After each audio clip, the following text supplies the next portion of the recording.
ආයුබෝවන් සුබම සුබ උදැසන ප්‍රාර්ථනා කරනවා තීර්ථ යාත්‍රා වැඩසටහනේ සිහින කැදැල්ල වැඩසටහනත් එක්ක එකතුලා ඉන්න ඔබට. ජීවිතයේ අපි අපේ ජීවිතය ජීවත් කරවද්දී අපිට විවිධ ප්‍රශ්නවලට ගැටලුවලට මුහුණ දෙන්න සිද්ධ වෙනවා. අපි ඒවට මුහුණ දෙමින් යන ගමනක් තමයි මේ ගත කරන්නේ. සමහර සිහින තියෙනවා අපිට හැබෑ කරගන්න හරි අමාරුයි. හැබැයි අපි උත්සාහ කරනවා ඒ සිහින සැබෑ කරගන්න.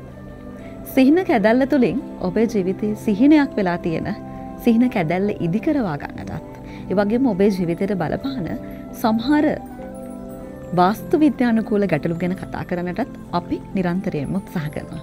ඉතින් අද දවසේදී සූදානම් වෙන්නේ ඒ සඳහා ඉඩ ප්‍රස්තාව වෙන් කරන්නට. අද දවසේදී මම තනියම නෙවෙයි ඇවිත් ඉන්නේ. වෙනදා වගේම මාත් සමගින් එකතු වෙනවා තවත් පුද්ගලයෙක් මේ මැදිරියේ. ඔබේ ජීවිතයේ තියෙන සමහර ගැටලු නිවසිදි කරවා ගත තියෙන වාස්තු ගැටලු පිළිබඳවත් ඒ වගේම ජීවිතයට බලපාන සමහර වාස්තු ගැටලු පිළිබඳවත් කතා බහ කරන්නට මම මැදිරියට කැඳවාගෙන ආවා සිවිල් ඉංජිනේරු විශ්වවිද්‍යාල බාහිර කතිකාචාර්ය විද්‍යාත්මක වාස්තු පරීක්ෂණ ආයතනයේ ප්‍රධාන පරීක්ෂක ප්‍රියන්ත දයාරත්න මහතා. ආයුබෝවන් ඔබට. ආයුබෝවන්. අද දවසේදීත් අපි සූදානම් වෙන්නේ මේ සිහින කැදැල්ල වැඩසටහනේ. ඔබේ ජීවිතයට යම් යම් බලපෑම් සිද්ධ කරන මේ වාස්තු ගැටලු පිළිබඳව කතා කරන්නට. ප්‍රියන්ත මහත්මයා මම දැනගන්න කැමතියි වාස්තු නිවසකට එහෙම නැත්නම් අපි ගොඩනගන යම්කිසි ආයතනයකට මේ පුද්ගලයෙක් වශයෙන් කොහොමද මේ වාස්තු බලපාන්නේ? ඔය ඇත්තටම වාස්තු බලපාන විදිය පැරණි ක්‍රමයේදී අපි එක විදියට කතා කරනවා. ඒ කියන්නේ සම්ප්‍රදායිකව. ඊට අමතරව අද වෙනකොට ලෝකයේ ගොඩක් විද්‍යාව පැත්තෙන් වෙලා තියෙන දියුණුවත් එක්ක කරලා තියෙන පරීක්ෂණත් එක්ක අපිට අද කතා කරන්න වෙන්නේ මේ පැරණි අර්ථයෙන්ම විතරක් නෙවෙයි. ඒකට තවත් හේතුවක් තියෙනවා. දැන් පැරණි පොතපතේ තියෙන නැත්නම් විශ්වකර්ම ප්‍රකාශාරී වෙනත් කෘතිවල තියෙන පැරණි ආකාරයේ නිවාස දැන් නැහැ. ඒ වර්ගයේ නිවාස නැහැ. නිවාස වෙනස් වෙලා. දැන් හතරස් ගෙවල්, ඍජුකෝණාශ්‍රකාර ගෙවල් දැන් අද වෙලුවොත් එම සාමාන්‍යයෙන් තියෙන නිවාසවල සමහර කෑලි එළියට පැනපුවා, ඇතුළට නෙරා ගියවා, ඒ වගේව තියෙනවා. ඒතර මේ වගේ එකක මැද හොයාගන්න එක පවා. නිවසක මැද හොයාගන්නේ කොහොමද කියන එක ගැන පවා ගැටලු සාගත තත්ත්වයක් තියෙනවා. ඉතින් ඒ හින්දා අපට සිද්ධ වෙලා තියෙනවා අද වෙනකොට බටහිර විද්‍යාවේ යම් යම් කාරණා સિદ્ધාන්ත පාවිච්චි කරන්න මේ විද්‍යාව දියුණු කරගන්න නැත්නම් අපේ වාස්තු විද්‍යාව කියන කාරණාවේ යම් යම් කාරණා නිරවුල් කරගන්න අපිට ඕන වෙලා තියෙනවා. ඒතර එතනදී අපිට බලන්න පුළුවන් ප්‍රධානම කාරණා තුනක් අපි කියනවා විද්‍යාවෙම. එකක් තමයි අපිට බලපානවා අපේ ශරීරයට බලපානවා අන්තරීක්ෂ ශක්තිය නැත්නම් අපි කියනවා කොස්මික් එනර්ජි කියලා දෙයක් සාකච්ඡා කරනවා. ඊට අමතරව අපි කතා කරනවා භූ ශක්තිය කියලා දෙයක් පොළොවෙන් නිකුත් වෙන ශක්ති විශේෂයක් පිළිබඳව මේවා පරීක්ෂණයට ලක් කරලා තහවුරු කරන්න පුළුවන් දේවල්. ඊට අමතරව උත්තර ධ්‍රවය සහ දක්ෂිණ ධ්‍රවය අතර තියෙන අපි සාකච්ඡා කරනවා චුම්බක ක්ෂේත්‍රය පිළිබඳව. ඔය කාරණා තුන මත පදනම් වෙලා අපිට නූතන විද්‍යාව ඇසුරෙන් අර පැරණි સિદ્ધාන්ත සියල්ල පැහැදිලි කරන්න පුළුවන්කම තියෙනවා. ඒ අනුව ගත්තාම අපේ ශරීරයට අපේ වටපිටාවට දැවැන්ත බලපෑමක් වාස්තු විද්‍යාව ඇතුලේ තියෙනවා. ඒ කියන්නේ මේ කියන ශක්තියින් තුන හරියට කළමනාකරණය කරගත්තොත් නිවසක් ඉතා යහපත් වෙනවා. ඒ වගේම මේ කළමනාකරණය බැරි වුණොත් අපි බරපතල ගැටලු වලට අපිට මුහුණ දෙන්න සිද්ධ වෙනවා. වාස්තු විද්‍යාව ගැන කතා කරද්දී දැන් අපි නිවසකටම විතරක් නෙවෙයි මම නිවසෙන් එහාට යනවා. දැන් අපි ආයතනයක් වශයෙන් ගත්තොත් අපි දියුණු වෙන්න එහෙම නැත්නම් අපි මුදල් උපයන්න අපි යම්කිසි ආයතනයක් හදද්දිත් මේ ගොඩනැගිල්ලක් නිර්මාණය කරන එතනදිත් මේ වාස්තු පිළිබඳව අපි සොයා බැලිය යුතුයි නේද? අනිවාර්යයෙන්ම කරන්න ඕනේ. මොකද හේතුව ආයතනයක් කියන්නේ කිසියම් දූරාවලියක් තියෙනවා. ඒ ආයතනයේ ඉන්නවා කළමනාකාරවරයෙක් ඉන්න පුළුවන්. සේවකයන් ඉන්න පුළුවන්. ඒතර මේ අය ස්ථානගත කිරීමේදී පවා ඉතා වැදගත් වෙනවා එක් පුද්ගලයෙක් අනෙක් පුද්ගලයා එක්ක ක්‍රියාත්මක වෙන විදිය, ක්‍රියා කරන විදිය. ඒ කාරණා තීරණය වෙන්නේ වාස්තු විද්‍යානුකූල කාරණා අනුව. දැන් මම උදාහරණයක් කිව්වොත් එම නිර්ත දිශාව ගත්තාම නිර්ත දිශාව කියලා කියන්නේ දකුණ සහ බස්නාහිර අතර තියෙන දිශාව. ඒතර මේ කියන නිර්ත දිශාවේ ඉන්න ඕනි වෙන්නේ ආයතනයේ ප්‍රධානියෙක් වෙන කෙනෙක්. බලවත් කෙනෙක්, තීරණ ගන්න කෙනෙක්, කළමනාකරුවෙක් වගේ කෙනෙක්. දැන් මේ කාරණාව අපි නිකම්ම කියනව නෙමෙයි. මේම කියන්නේ ඇයි කියලා හේතුවක් අද වගේ කාලෙක කියන්න ඕනේ. දැන් ඉස්සරහ අපි පොතේ තිබුණා මෙහෙම කියන්න පුළුවන්. නමුත් ඒක අද ප්‍රමාණවත් අද සාමාන්‍ය ජනතාව තරුණයෝ අහනවා ඇයි එහෙම කියන්නේ කියලා. ඒකට උත්තර දෙන්න බැයි නම් අපිට මේ සමාජය ඇතුලේ අපේ විෂය සාකච්ඡා කරන්න බෑ. ඒ නිසා අපිට සිද්ධ වෙනවා මෙන්න මේ හේතු නිසා තමයි අපි මේක කියන්නේ කියලා කියන්නේ. එතකොට දැන් අපේ පොළොව පිළිබඳව ගත්තොත් මේ පොළොව භ්‍රමණයත් එක්ක මේ පොළොව කැරකීමත් එක්ක අන්තරික්ෂ ශක්ති ධාරාවක් වගේ අපට දැනෙන්න පටන් ගන්නවා ඊශාන දිශාවෙන් අප වෙත එන. ඇත්තටම ගොත් එමේ එන්නේ නැහැ. එනවා වෙනුවට වෙන්නේ අපේ භ්‍රමණය නිසා අපි ගිහිල්ලා ඒකේ වදිනවා. ඒකයි වෙන්නේ. නමුත් අපි අපේ දැන් මේ සාකච්ඡාවට ප්‍රමාණවත් වෙන විදිහට අපි කියමු ශක්ති ධාරාවක් ඊශානයෙන් අප වෙත එනවා කියලා. එතකොට ඊශානයෙන් ගලාගෙන එන ධාරාව ඇවිල්ලා නවතින්නේ නිරිත කෙරවලේ. නිරිත පැත්තේ. එතකොට ශක්තිය වැඩිම නැත්නම් අපි කියන ශක්ති තීව්‍රතාව කියලා. කොස්මික් එනර්ජි ඉන්ටෙන්සිටි කියලා කියනවා. ශක්ති තීව්‍රතාව වැඩි වෙන්නේ නිරිත පැත්තේ. එතකොට නිරිත පැත්තේ ඉන්න කෙනාගේ ඇඟ වටේ තියෙන ඕරායක නැත්නම් ප්‍රභා මණ්ඩලය ඕන වචනයක් අපිට පාවිච්චි කරන්න පුළුවන්. එවැනි ශක්ති ශේෂ්ත්‍රයක් නැත්නම් විද්‍යුත් චුම්බක ශේෂ්ත්‍රයක් තියෙනවා අපේ ඇඟ වටේ. අපි හැමෝගෙම තියෙනවා. නිරිතේ ඉන්න කෙනාගේ ඒක විශාලයි බලවත් වෙනවා. ඒතර ඕරායක බලවත් වෙලා ඉන්න කෙනෙක් මත තමයි මේ ආයතනයේ ක්‍රියාකාරීත්වය තියෙන්නේ. ඒතර දැන් ඔබ හිතලා බලන්න. දැන් ආයතනයේ ප්‍රධානියා නොයි සුළු යම්කිසි මට්ටමක කාර්යභාරයක් කරන කෙනෙක් බලවත් කෙනෙක් බවට පත් වුණොත් ඒ ආයතනයේ ඒ කියන්නේ ඒක නම් දිගට වෙන්න මේ තමන්ගේ ඒ ඔෆිස් කාමරේ හරි තියාගත්තොත් එහෙම වෙනවා කියලා තමයි. එහෙම වෙනවා. ඒ වෙන්නේ গুপ্ত විදිහට නෙමෙයි. ඒක ප්‍රායෝගිකව එයාගේ ශක්ති වලල්ල නැත්තම් රැස් වලල්ල කියලා අපි කියනවා. නැත්තම් අපි ඔය ප්‍රතිමාවලේම අපි දකින්නේ රූපවල ඇඳලා තියෙන්නේ. වෙන රශ්මි වලල්ලක් අපි හැමෝටම තියෙනවා. ඒ රශ්මි වලල්ලේ ප්‍රභාව තව වැඩි වෙනවා අපි නිරිතේ ඉන්නකොට. ඒතර ඒ හින්දා අපි බලන්න ඕනේ ආයතනයක් නිවැරදිව පිහිටව ගන්න නම් නිරිත දිශාවේ තමයි ආයතනයේ ප්‍රධානියා පිහිටවන්න ඕනේ. නිවසක නම් ප්‍රධාන නිදන කාමරේ පිහිටවන්න ඕනේ නිරිත දිශාව. එහෙම නැති වුණොත් ගැටලුවක් ඇති වෙනවා. අපි සාමාන්‍යයෙන් විහිළුවට කියන්නේ අර බල්ලා තමයි සාමාන්‍යයෙන් වල්ගේ වනන්න ඕනේ. මොකද වල්ගේ බල්ලා වනන්න ගත්තොත් ඒක වියවුලක් නේ විකෘතියක්. එවැනි තත්ත්වයකටපත් වෙනවා ආයතනය හෝ නිවස අර වැඩේ හරියට කළේ නැහැ. එතකොට තමයි සුළු සේවකයන් සමහර විට සුළු සේවකයෙක් එහෙම නැත්නම් සමහර සාමාන්‍ය බලයක් තියෙන කෙනෙක් සමයික පාටම ආයතනයේ බලය ගන්නවා තීරණ ගන්නවා ඒ වගේ. ඒ කෙනා වෙන්නේ. ඉතින් දැන් ඒ ගැන කතා කරද්දී දැන් අපි ආයතනයක් ගැන කතා කරන්නේ. එතකොට මේ සේවක පිරිස රඳව ගන්න මේක බලපානවා. ඔව්. දැන් මෙහෙමයි. සේවක පිරිස බඳව ගන්න එක, රඳව ගන්න එක, ඉවත් කර ගන්න එක මේ කියන කාරණා තුනම කලමනාකාරණයට අයිති. අපි කියමු යම්කිසි පුද්ගලයෙක් නිසංග වශයෙන්ම ගත්තාම එයාගේ ස්වභාවයෙන් මෙයා ඒ ආයතනයේ ප්‍රගතිය කරේ ක්‍රියාත්මක කරන්නේ නැති කෙනෙක් කියලා අපි හිතමු. එහෙමනම් අර අපේ ධර්මයේ විදිහට ගත්තත්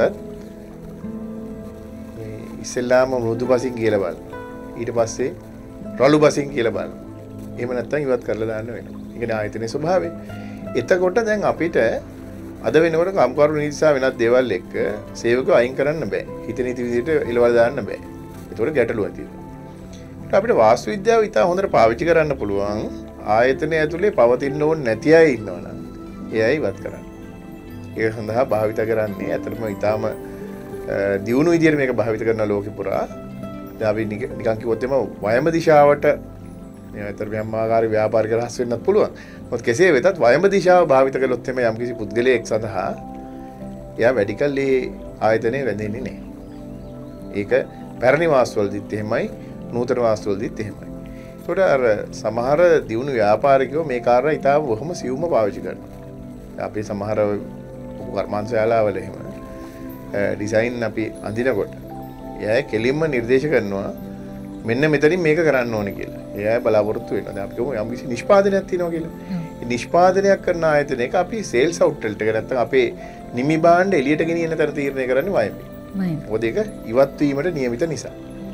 ඒ වගේම තමයි සේවකයෙක් සම්බන්ධයෙන් ගත්තාමත් එයා ඉවත් කරන්නම අවශ්‍යයි නම් අපි ප්‍රායෝගිකවත් එක අත්දැක බලලා තියෙනවා. අපි පරීක්ෂණ ආයතනයේ ඊටාම සාර්ථකව කරන්න පුළුවන් දේ තමයි කම්කරු නීති වල හැපෙන්නේ නැතුව අපිට ඒ අයව ඉවත් කරගන්න පුළුවන්කම තියෙනවා වයඹ දිශාව භාවිත කිරීමෙන්. ඒ කියන්නේ ඒකට අවශ්‍යතා අනුව ඒ අවස්ථාව හැදගන්න පුළුවන්කම තියෙනවා. දැන් අපි කියමු තව එකක්.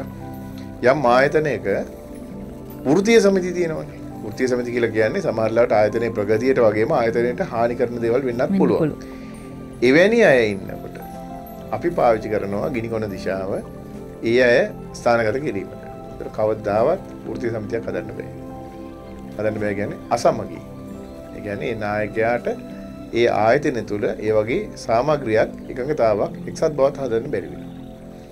නිර්ද දිශාවේ තත්ත්වය ඒකයි. අනිත් පැත්තෙන් ගත්තාම අපි කිව්වේ බලවත් වෙනවා. ඊළඟට ඊසාන දිශාවට තමයි දාන්නේ අපි හුඟක් වෙලාවට ආයතනයට අවශ්‍ය නමුත් අකීකරු සේවකයෝ. කියන්නේ සේවකයා එළෙව්වොත් අනිවාර්යෙන් ආයතනේ පවත්වා ගන්න බැරි වෙනවා. එහෙම කෙනෙක් නම් යාව ඊසාන දිශාවට දැම්මහම යාව පාලනය කරමින් අපිට ආයතනය ගෙනියන්න පුළුවන් වෙනවා. ඒ හින්දා සේවක කළමනාකරණයේදී වගේම අනිකුත් බොහෝ ව්‍යාපාරික කටයුතු වලදී වාස්තු විද්‍යාව කියන එක ඉතාම වැදගත්. ඒවා අපිට පරිශ්‍රණයට ලක් කරන්න පුළුවන්. ඒ අනුව තීරණ ගන්න පුළුවන් තත්ත්වයක් තියෙනවා. හොඳයි. අපි දැන් අපි නිවස ගැන වගේම අපි ඔබේ ව්‍යාපාර ස්ථානය ගැනත් මේ කතා බහ කරමින් ඉන්නේ. මොකද වාස්තු විද්‍යාව කොයිතරම් දුරට ජීවිතවලට සමීප වෙනවද කියන කාරණාව ගැනයි අද දවසේදී අප මේ කතා බහේදී සීන කැදැල්ල තුලින් ඔබට ගෙන එන්නේ. ඉතින් අපි පුංචි විරාමයකට යන්නටයි මේ සූදානම් වෙන්නේ. විරාමයෙන් අනතුරුව අපි තව දුරටත් මේ වාස්තු විද්‍යානුකූලව ඔබේ ජීවිතය සාර්ථක කරගන්න ආකාරය පිළිබඳව පැහැදිලි කරන්නට සූදානම් ඉන්නවා. අපි විරාමයක් කරන් නැවතත් සීන කැදැල්ලත් එක්ක එකතු වෙමු.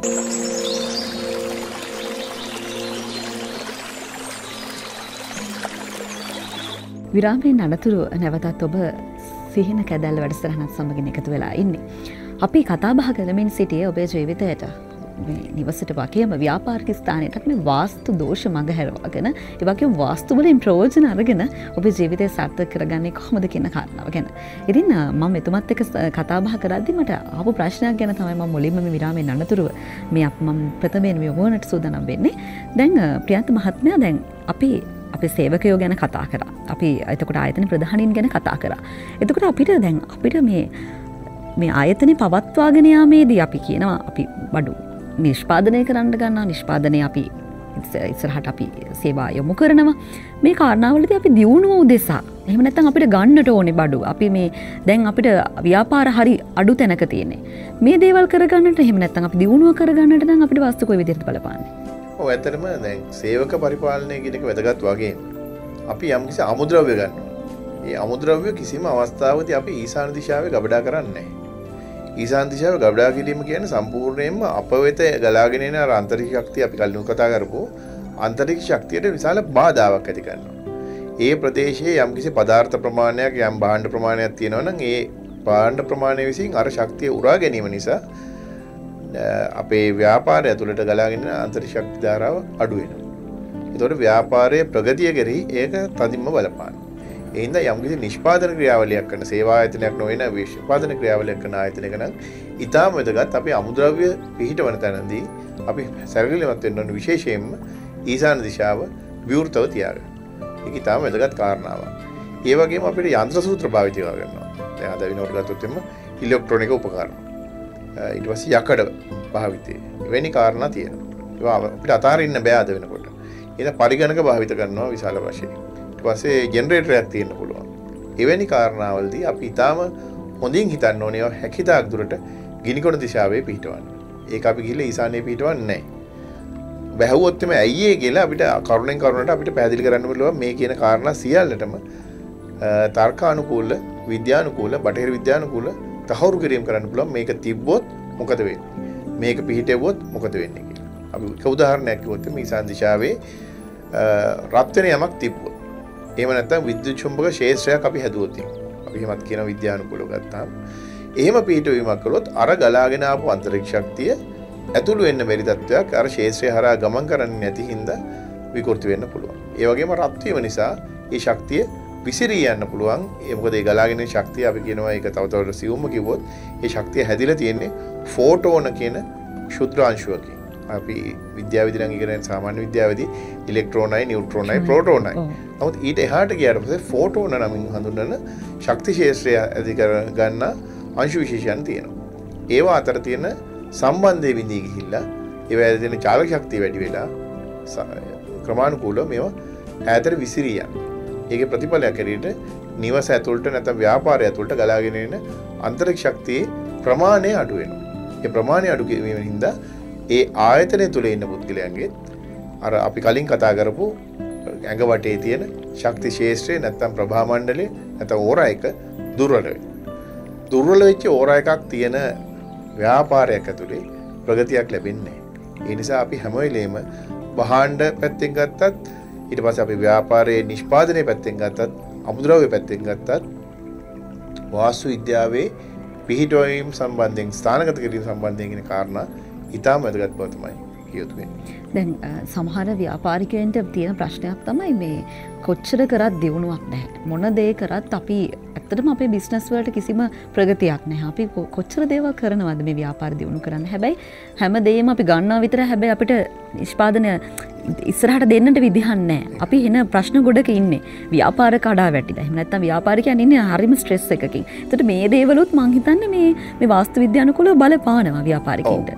දැන් අපි නිකන් උදාහරණයක් කිව්වොත් පැරණි සම්ප්‍රදායිකව ගත්තත් අර ඍෂිවරු කියපු බොහොම දියුණු කාරණා තියෙනවා. ඍෂිවරුන් මේ කියනකොට පැරණි ක්‍රමේදී ඔය අපි කරනවා වගේ ඇයි කියලා හේතු කිව්වේ නැහැ. හැබැයි මේ කියපු කාරණා හරියට ක්‍රියාත්මක කරපුවාම අද අපිට පැහැදිලි කරගන්න පුළුවන් ඇයි එහෙම කියලා තියෙන්නේ කියලා. අපි එක උදාහරණයක් ගමු.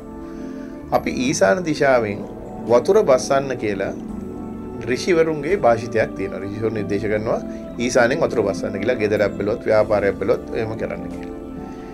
දැන් ඊසානෙන් වතුර බස්සන්න නම් අපට සිද්ධ වෙනවා ඊසානයේ බෑවුම් කරන්න. පැත්තට පහත් කරන්න සිද්ධ වෙනවා. ඒ පැත්ත පහත් කරපුවාම ඊසානයෙන් ගලාගෙන එන ශක්තිය මෙහි වදිනවා. ඒක ප්‍රතිඵලයක් හැටියට සිද්ධ වෙන්නේ ඒ කියන භූමි ප්‍රදේශයේ භූගත වෙනවා අර කියන ශක්තිය. ශක්තිය භූගත වීම ඇතුලේ ඒ අවකාශය ඇතුලේ ශක්ති ධාරාව වැඩි වශයෙන් පවතිනවා. ඒ නැත්නම් ශක්ති තීව්‍රතාව වැඩි වෙනවා. දැන් අපි හිතමු මෙහෙන් ගලාගෙන ශක්තියෙද්දී අපි නිර්තපාත් කරනවා. ඊසාන උසින් තියෙනවා. ඒතර වෙන්නේ මේ ශක්තිය භූගත වෙන්නේ මෙහෙම ගලාගෙන යනවා. අපි ස්ලිප් වෙලා මෙහෙට යනවා. එතකොට ඇත්තටම බැලුවොත් එimhe සිද්ධ වෙන්නේ අර අන්තරික්ෂ ශක්තිය පවත්වා ගන්න බැරි වෙනවා ඒ නිවස ඇතුලේ හෝ ව්‍යාපාරය ඇතුලේ. එතකොට එවැනි තත්ත්වයක් ඇති කරන්න පුළුවන් ක්‍රම කීපයක් තියෙනවා. එකක් තමයි දැන් සමහර වෙලාවට අපිට පුළුවන් අපි ඇතුළු වෙන තැන ඉඳලා පඩිපෙළකින් බහැලා යනවා. අපි කියනවා සාමාන්‍යයෙන් කියනවා පඩිපෙළකින් බහැලා යන්න හොඳ නැහැ කියලා සාමාන්‍ය කතාව තියෙනවා. හැබැයි ඒක සත්‍යයකට වඩා ඒක අර්ධ සත්‍යයක්. බැහැගෙන යන එක තීරණය වෙන්නේ දිශාව කොයිකද කියන එක අනුව. දැන් උදාහරණයකට අපි හිතමු අපි ඇතුළු වෙන්නේ නිරිදෙන්න. බැහැගෙන යන එක හොඳයි. මොකද බැහැගෙන යන්නේ ඊසාන පැත්තට. ඊසානෙන් ඇතුළු වුණා නම් අපි බැහැගෙන යන්නේ නිරිත පැත්තට. ඒක හොඳ නෑ. ඒ හින්දා අර අපි ගාව තියෙනවා යම් යම් දුර්මත ටිකක්. දැන් අපි කියනවා පාරක් තියෙනවා පාරට පල්ලෙහාන් තියෙන ඉඩම් හොඳ නෑ. බෑවුමට වගේ. බෑවුමට තියෙන ඉඩම් හොඳ නෑ. ඒක සම්පූර්ණ අසත්‍ය කතාවක්. ඒක අර්ධ සත්‍යයක් ඇත්තට ඒක පැත්තෙන් ගත්තාම. ඒ කියන්නේ බෑවුම තිබුණා නම් හොඳයි ඊසාන පැත්තට. ඒ කියන්නේ ඊසාන පැත්තේ නම් තියෙන්නේ ওই ඉඩම පාර එක ගත්තාම ඒක හොඳ ඉඩම. බෑවුම හොඳයි. බෑවුම හොඳයි. හැබැයි නිරිත පැත්තේ නම් ඒ ඉඩම තියෙන්නේ පාර එක ගත්තාම ඒක නරකයි. ඒ හින්දා වාස්තු කියන එක ඇතුලේ දිශාගත කිරීම සාකච්ඡා නොකර නිකන් හිතෙනවා කියන්න බෑ. ඒ හින්දා අපි නිවසක හෝ ව්‍යාපාරයක් ගත්තාම බැස්මක් තිබීම ගැටලුවක් නෙමෙයි. ඒ බැස්ම තියෙන දිශාව අනුවයි ගැටලුව ඇති වෙන්නේ. ඒ හින්දා අපි හිතා බලන්න ඕනි යම් අවස්ථාවක අපේ ව්‍යාපාරයේ හෝ නිවසේ හෝ අපි බැස්ම හදලා තියෙන නිරිතට නම් කොච්චර ව්‍යාපාරේ පවත්වා ගන්න කොයිතරම් විශේෂඥයෝ ගෙනල්ලා උපදෙස් ගත්තත් ප්‍රතිඵලය සාර්ථක වෙන්නේ නැහැ. මොකද ඒ ක්‍රියාත්මක වෙන්නේ උපදෙස් අනුව නෙමෙයි මේ මිනිස්සු අනුව වැඩ කරන සේවකයෝ අනුව ව්‍යාපාරයේ ඉන්න කළමනාකරුවෝ අනුව. එහි වැඩ කටයුතු කරන තීරණ ගන්න තීන්දුව ගන්න අධ්‍යක්ෂ මණ්ඩලය අනුව. ඒ අනුව ගත්තාම ඒ අය ක්‍රියාත්මක වෙන්නේ ඇතුලේ ඊටාම අසාර්ථක එහෙම නැත්නම් බොහොම නිෂ්ක්‍රීය අක්‍රීය ස්වභාවය.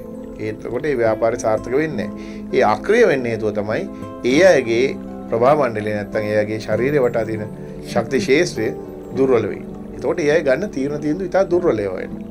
අපි ගත්තොත් එimhe සමහර ලාවට අපේ ශරීරයේ තියෙන ශක්ති ශේෂ්ත්‍ර අතර අපේ නළල ආශ්‍රිතව තියෙන ශක්ති ශේෂ්ත්‍රය අපි සැලකුවොත් එimhe නළල ආශ්‍රිතව අපි ගත්තොත් මේ වගේ ප්‍රදේශයක තියෙන චක්‍රය කියලා කිව්වත් කමන්නේ.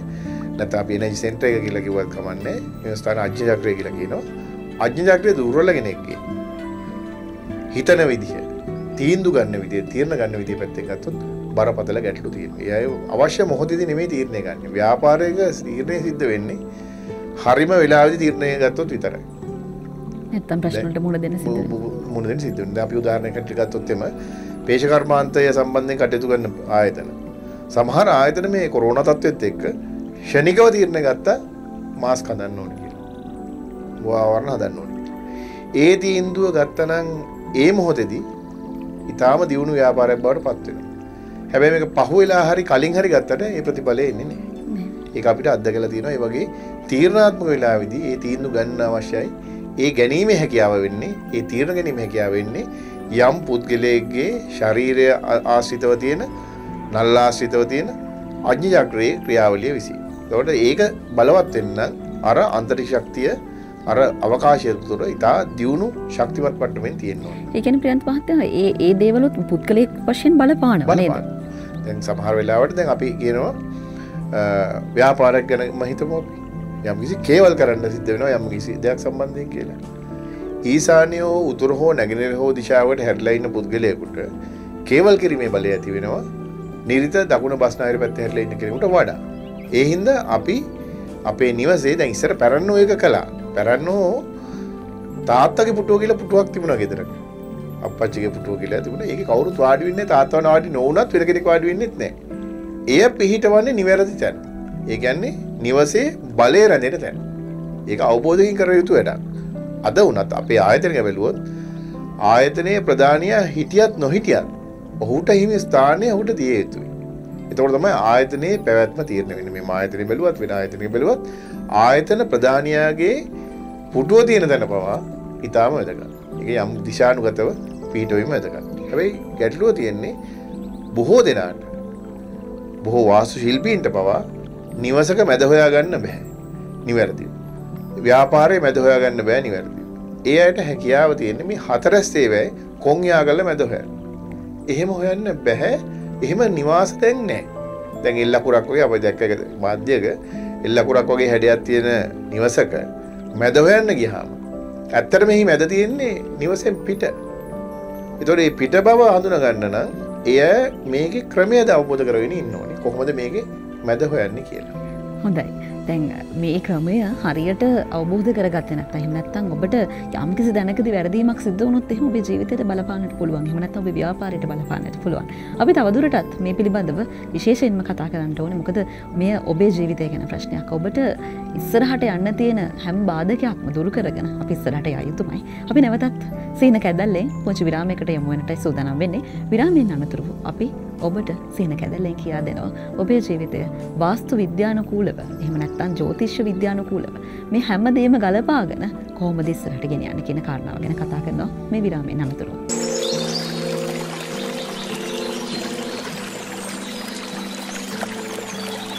විරාමයෙන් අනතුරුව ඔබ නැවතත් සිහින කැදැල්ල වැඩසටහනත් සමගින් එකතු වෙලා ඉන්නේ. අද දවසේදී අපත් සමගින් එකතු වෙලා ඉන්නේ සිවිල් ඉංජිනේරු විශ්වවිද්‍යාල බාහිර කතිකාචාර්ය විද්‍යාත්මක වාස්තු පරීක්ෂණ ආයතන ප්‍රධාන පරීක්ෂක ප්‍රියන්ත දයාරත්න මහතා. ඉතින් එතුමත් එක තමයි අද දවසේ දක්වන්නේ වාස්තු විද්‍යානුකූලව නිවසක ඒ වගේම ව්‍යාපාරික ස්ථානයක ගැටලු ඒ වගේම ඉස්සරහට කොහොමද මේ පවත්වාගෙන යන්නේ මේ පිළිබඳව තමයි අපි කතා බහ කරමින් ඉන්නේ. දැන් මේ කතා බහ අතරතුර මට තවත් ප්‍රශ්නයක් ගැටුණගෙන ප්‍රියන්ත මහත්මයා දැන් සාමාන්‍යයෙන් දැන් අපි හිතමුකෝ දැන් මේ දේවල් දන්නේ නැති කෙනෙක් මේක නිර්මාණය කරනවා අපි ව්‍යාපාරික ස්ථානයක් ගොඩනගාගෙන යනවා. ඒ අතරවාරෙත් දැන් අපි හිතමු ඔබතුමා වගේ කෙනකින් හරි ඔහු හොඳ මාර්ගයකට යොමු වෙලා මේ ප්‍රශ්නේ ගැටලුව නිරාකරණය කරගන්නට එහෙම නැත්නම් ව්‍යාපාරික ස්ථානයේ මේ හදන්නට ඕන තැන් ටික හදාගන්න ඔබෙන් හරි එහෙම නැත්නම් ඒ අවශ්‍ය කෙනෙක්ගෙන් උපදෙස් අරගෙන දැන් එතකොට මේ ව්‍යාපාරික ස්ථානයේ දැන් අපිට වෙනස් කරන්න හරි අමාරුයිනේ. එතකොට කොහොමද වෙනස් සිද්ධ කරන්න කඩන්න වෙනවද? කොහොමද මේ වෙනස් සිද්ධ කරන්නේ? සම්ප්‍රදායිකව ගත්තොත් දැන් කඩන්න වෙනවා. සම්ප්‍රදාය ක්‍රමයේදී කරන්න වෙන්නේ කඩන්න වෙනවා. මත ඔබ හිතලා බලන්න නිවසක වැසිකිළියක් වගේ එකක් කඩලා වෙනස් කරනවා කියලා. වෙන තැන කාමරයක් ඇදුවා වගේ නෙමෙයි. වැසිකිළියක් අයින් කරනවා කියන්නේ අර ටයිල් කරලා ෆිටින්ග්ස් අයි කරලා තියෙන මහා දැවැන්ත වියදමක්. ඒ වියදම අපි එක මොහොතින් කියනවා එකපාරින් අර වගේ වැරදි විදිහකට දිශාව කියලා තිබුණත් වෙන්නේ ඔගයි. විශාල හානියක් අපි කරනවා. එක ක්ෂණයකින් කියනවා ලක්ෂයකමාරක දෙකක වියදමක් අපි විනාශ කරගන්නවා. ඒක කරන්න අමාරුයි. හැබැයි අපට ඒ වෙනුවට භාවිත කළ හැකි ක්‍රම ලෝකයේ වුණතරම් තියෙනවාද වෙනකොට. එක ක්‍රමයක් විතරක් කිව්වොත් ඔය පිරමීඩ හැඩය භාවිත කරලා හැඩේ උපකරණ යම් මේව පාවිච්චි කරලා මේ ශක්තිය කළමනාකරණය කරන්න පුළුවන්. අපි දැන් හැම දිගටම කතා කරපු අන්තරික්ෂ ශක්තිය කියන එක කළමනාකරණය කරන්න පුළුවන් එකම විදිය ඒ දිශා ගැනීම විතරක් නෙමෙයි. මම උදාහරණයක් කියන්නම් ඔබට. සමහරවිට මේක ඔබ අහලත් ඇති. අහලා නැත්නම් මේක පුදුමයට එළවන කාරණයක් වෙන්න පුළුවන්. දැන් අපි පිරමීඩාකාර හැඩය. දැන් අපි ඊජිප්තු පිරමීඩ අපි දැකලා තියෙනවානේ. දැන් ඊජිප්තු පිරමීඩයක් ගත්තාම ඊජිප්තු පිරමීඩය ඇතුලේ මලමිනියක් අවුරුදු 5000ක විතර නරක වෙන්නේ තියෙනවනේ. එහෙමම තියෙන නරක වෙන්නේ. හැබැයි අපි හිතනවා මේ පිරමීඩය ඇතුලේ තියෙන මලමිනිය නරකුන්නේ නැත්තේ මොන හරි රසායන ද්‍රව්‍යයක් මෙහි ගල්වලා තියෙනවායි කියලා අපි හිතනවා. හැබැයි වෙන්නේ දැන් මේ මමියක් එළියට අරගෙන කෞතුකාගාරයකට ගෙනියන පැය කිහිපය ඇතුළත මේ මලමිනිය නරක වෙනවා. නරක වෙලා කුඩු හැල්ල විනාශ වෙනවා. ඒ කියන්නේ මේ මලමිනිය නරක ඩෝවේ අවුරුදු 5000ක් තිබුණේ අර පිරමීඩය ඇතුලේ විතරයි. එයින්ම අපිට තේරුම් ගන්න පුළුවන් පිරමීඩය ඇතුළත කිසියම් ශක්තිමය නැත්නම් කිසියම් අద్භූතයක් තියෙනවා කියලා. අద్භූත නෑ ඒක. අද වෙනකොට විද්‍යාව ඇතුළේ අద్භූත නෑ. නමුත් අපිට බැලුවලට අద్භූතයි. අద్භූත කියලා අපිට තේරුම් ගන්න බෑ කියන එකනේ. මීට අවුරුදු 10000කට ලක්ෂයකට කලින් ගත්තොත් ගින්දරත් අద్භූතයි. ගින්දර කියන එක අපි දන්නේ පත්තු වෙනවා, ගිනි ගන්නවා, ඒක අద్භූතයි. හැබැයි ගින්දර පිළිබඳ අවබෝධය ගත්තට පස්සේ අපිට ඒක අද කළමනාකරණය කරන්න පුළුවන් ගිනි පුරක් ගාලා සාමාන්‍ය දෙයක් බවට සාමාන්‍ය දෙයක් බවට පත් වෙනවා. ඒතකොට ඒ වගේ මේ කියන අවුරුදු ගාණක් තිස්සේ නරක නොවි මලමිනියක් තියාගන්න පුළුවන් හැකියාව මේ පිරමීඩය සතුව තියෙනවා. දැන් මේ වගේ උපකරණයක් අපි හැදුවොත් බොක්ස් බෝඩ් එකකින් කපලා හදලා පොඩි කඩදාසියෙන් හදලා අපට මේකෙන් ගොඩක් වැඩ ගන්න පුළුවන්. එක වැඩක් කිව්වොත් 1957 අවුරුද්දේ එක්තරා හමුදා නිලධාරියෙක් අර බංකරයක් අස්සේ ඉන්නකොට කාලයක් යුද්ධ එනකම් ඔහේ නිකන් ඉන්න වෙනවනේ. කරන්න වැඩ නැතුව ඉන්න ගමන් කරපු පොඩි පර්යේෂණ තියෙනවා. ඒක පර්යේෂණ තමයි බටහිර ලෝකේ තිබුණ කතාවක්. හඳ එළිය තිබ්බහම ආයුධ මුවත් වෙනවා කියන. ඒක මිත්‍යා කතාවක්. නමුත් එහෙම කතාවක් තිබුණා. ඉතින් මේ හමුදා නිලධාරියා කරනවා යම් උපකරණ අරගෙන. එයාට තියෙන මොහත්ම ආයුධය තමයි එයාගේ රවුල කපන රේසරේ. මෙයා මේක තියෙනවා හඳ එළිය. මොහත් වේද බලන්න. එහෙම වෙන්නේ නැහැ. ඊට පස්සේ මෙයා කරන වැඩේ මේ රේසරේ අරගෙන තියෙනවා යම් උපකරණ ඇතුලේ පෙට්ටියක් අස්සේ දීලා බලන්න. බෝලයක් වගේ එකක් ඇතුලේ තියලා බලන්න. ඒ වගේ ගෝලිය ඇතුලේ තියලා බලලා ඒ වගේ කරලා බලලා ඒත් කිසිම ප්‍රතිඵලයක් හම්බ වෙන්නේ නැහැ. හැබැයි මෙයා එක වතාවක් හදනවා මේ කේතුවක් වගේ නැත්නම් පිරමීඩයක් වගේ හැඩයක් තියෙන පෙට්ටියක් හදාගන්න. ඒක ඇතුලේ මෙයා මේක තියලා බලන්න. මෙයාට හවු වෙනවා මෙහෙම තිබ්බහම මේ රේසරේ මල කන්නේත් නැහැ. ගෙවීම අඩු කියන්නේ මොහාත අඩු වෙන්නේත් නැහැ. ඒ හින්දා මෙයා පේටන්ට් බලපත්‍රයක් ගන්නවා ශාපන් පිරමිඩ් කියලා 1957 මේ පරණ කතා අපි අලුතෙන් වගේ කිව්වට 1957 අවුරුද්දේ පේටන්ට් බලපත්‍රයක් නිකුත් කරනවා යාට ශාපන් පිරමිඩ් කියලා. ඒ පිරමීඩය ඇතුලේ අපි රවුල කපන රේසරයක් තිබ්බහම ඒ රේසරේ දිගින් දිගට පාවිච්චි කරන්න පුළුවන්කම තියෙනවා. දැන් මම ඒක අපේ පරිශන ආයතනයේ හැටියට මම ඒක අධ්‍යයනය කරලා තියෙනවා. මේ වගේ තල දෙකක් ගත්තාම මාරුවෙන් මාරුවට තියමින් මේ තල දෙක අවුරුදු 3ක් විතර තිස්සේ රැවුල කපන්න පුළුවන්. දිනපතා රැවුල කපන අපි වගේ කෙනෙකුටත් අවුරුදු 3ක් මේ තල දෙකක් භාවිත කරන්න පුළුවන්කම තියෙනවා. මේක තියන් කිසි තරමක් විස්මය දනවන කාරණයක් නේ. අපි සාමාන්‍යයෙන් මාසයක් විතර යනකොට මේක ගෙවි යනවා. නමුත් එහෙම සිද්ධ වෙන්නේ පිරමීඩයක් ඇතුලේ. ඊට අමතරව ගත්තොත් අපිට පුළුවන් තව එකක් බලන්න. මේ වගේ පිරමීඩයක් අපි අර වගේ කඩදාසියකින් හදාගන්න. හදාගෙන මේක ඇතුලේ අපිට තියලා බලන්න පුළුවන් එළකිරි වීදුරුව. පිරිසිදු එළකිරි තිබ්බොත් එම මුහුත් මිශ්‍ර කරන්නේ නැතුව රසායන ද්‍රව්‍ය හවස් වෙනකොට මේක නරක වෙනවා. හවස් වෙනකොට මේක පණුව ගහන්න පුළුවන් පොඩි කාලයක් ඇතුළත. හැබැයි මේක අපි තිබ්බොත් අර කියන පිරමීඩය ඇතුලේ මේක දවස් 3ක් විතර යනකම් නරක වෙන්නේ නැහැ. එහෙමත් නැත්තම් අපිට පුළුවන් කරන්න දැන් ඒක ඇත්තටම පරිශනාදීන සිද්ධ වෙච්ච කාරණයක් හිත මම මේ කියන්නේ. අපි සියලු පරිශන සඳහා ඇටම් හදලා ඉවරාට පස්සේ අපිට එළකිරි හොයාගන්න බැරුණා ඉදා දවසේ. ඊට පස්සේ පිරිසු එළකිරි හොයාගන්න බැරුව ඉඳන් අපි කරලා බැලුවා මේක ඔක්කොම ඇටම් හදලා ඉවරින් ඉඳන් පරිශනේ අපි මේකට තියලා බැලුවා පොල් කිරි ටිකක්. මොකද වෙන්නේ බලන්න. ඉතින් පළවෙනි දවසේ කිසිම දෙයක් වුණේ නැහැ. අපේ පරිශනය අසාර්ථකයි. කිසි ප්‍රතිඵලයක් ලැබුණේ නැහැ. අපි ඒක අතහැර දැම්මා. හැබැයි දින 3ක් විතර යනකොට අපට සුවඳක් දැනෙන්න පටන් ගන්නවා. අමුතු සුවඳක්. අපි හොයා බලනකොට මේ කියන පොල් කිරි වීදුරු ඇතුලේ පොල් තෙල් හැදෙන්න පටන් ගන්නවා. එතකොට මේවා গুপ্ত දේවල් නෙමෙයි. මේවා පරිශනයට ලක් කරලා ඔබටත් නිවසේ පරීක්ෂා කරලා බලන්න පුළුවන්. පොල් කිරි ටිකක් අරගෙන ඒක කුඩා වීදුරුවකට අරන් ඒක සහ තවත් එකක් එළියේ තියන්න පුළුවන්. එකක් අර පිරමීඩය ඇතුලේ තියලා බලන්න පුළුවන් සිද්ධ වෙන්නේ මොකද්ද කියලා. පිටත තියලා තියෙන පොල් කිරි වීදුරුව හවස් වෙනකොට මුඩු ගඳ ගහන්න පටන් ගන්නවා. ඒක දවස් 3ක් විතර යනකොට ඊටාම නරක ගඳක් එන්න පටන් ගන්නවා. හැබැයි පිරමීඩය ඇතුලේ තියපු පොල් තෙල් බවට පත් වෙනවා. ඒකට විද්‍යාත්මක බලපෑමක් ඔව් විද්‍යාත්මක හේතුවක් තමයි තියෙන්නේ. ඒ විද්‍යාත්මක හේතුව වෙන්නේ ඒ පිරමීඩාකාර හැඩයේ ඇතුලේ අර කියන ආන්තරික ශක්තිය වැඩි වැඩියෙන් ගබඩා වෙනවා. ඒ ගබඩා වීම අපට අද වෙනකොට නම් පරිශනයට ලක් කරන්න පුළුවන් උපකරණ තියෙනවා. අද වෙනකොට නෙමෙයි 40 ගණන් වලත් මේ උපකරණ යම් මේවා තිබුණා. අද වෙනකොට ගොඩක් දියුණු උපකරණ තියෙනවා. අපි කියනවා කිර්ලියන් තාක්ෂණය කියලා කියනවා. කිර්ලියන් කැමරාවකින් අපි ඡායාරූපයක් ගත්තොත් පිරමීඩයක අපිට පේන්න තියෙනවා අර කියන පිරමීඩයේ මෙහෙම තියෙන පිරමීඩයේ තුඩෙන් ශක්තිකදම්බයක් ඉහළට ක්‍රියා කරනවා. ඒ ශක්තිකදම්බයේ ක්‍රියා කිරීම අපිට බලන්න පුළුවන්. ඒතකොට ඒක গুপ্ত දෙයක් නෙවෙයි අද වෙනකොට. ඒ හින්දා එවැනි ශක්ති ශේෂ්ත්‍රයක් පිරමීඩයක් ඇතුලේ හදාගන්න. අපි නැවත වතාවක් අපේ කාරණාවට ආවොත් එම අර කියන වාස්තුමය ගැටලුවක් තියෙන තැනක ඒ ගැටලුව නිරාකරණය කරගන්නත් අපිට මේ කියන පිරමීඩ භාවිත කරලා අර කියන ශක්තිය කෘත්‍රිමව ගෙන්නා ගන්න පුළුවන්කම තියෙනවා. ස්වභාවික වෙන්නේ නැති තැනකදී කෘත්‍රිමව ගෙන්නා ගැනීම හැකියාවක් තියෙනවා. ඒ කියන්නේ කඩන්නේ බින්දින්නේ නැතුව අපිට නිවැරදි කරන්න නිවැරදි කරන්න පුළුවන්. අද වෙනකොට ලෝකෙ එහෙම කරන්නේ නැහැ. අපි තාමත් පැරණි ක්‍රමයේ පාවිච්චි පැරණි ක්‍රමයට අගෞරව කරනව නෙමෙයි. පැරණි ක්‍රමයේ දිගුවක් තමයි ඇත්තටම මේ අලුත් ක්‍රමය කියන්නේ. පැරණි සිද්ධාන්තවල කිසි වරදක් නැහැ. ඍෂිවරු බොරුකියව නෙමෙයි. සිද්ධාන්තයේ විදිහටම තියලා අපි අලුත් ක්‍රම අත්හදා බැලීමක් අත්හදා බලලා සාර්ථක කරගෙන තියෙනවා. අද වෙනකොට ඒ වගේ පර්යේෂණ විශේෂයෙන් ජර්මනි වගේ රටවල කරලා තියෙන පර්යේෂණ ඉතා දියුණු ඒවා.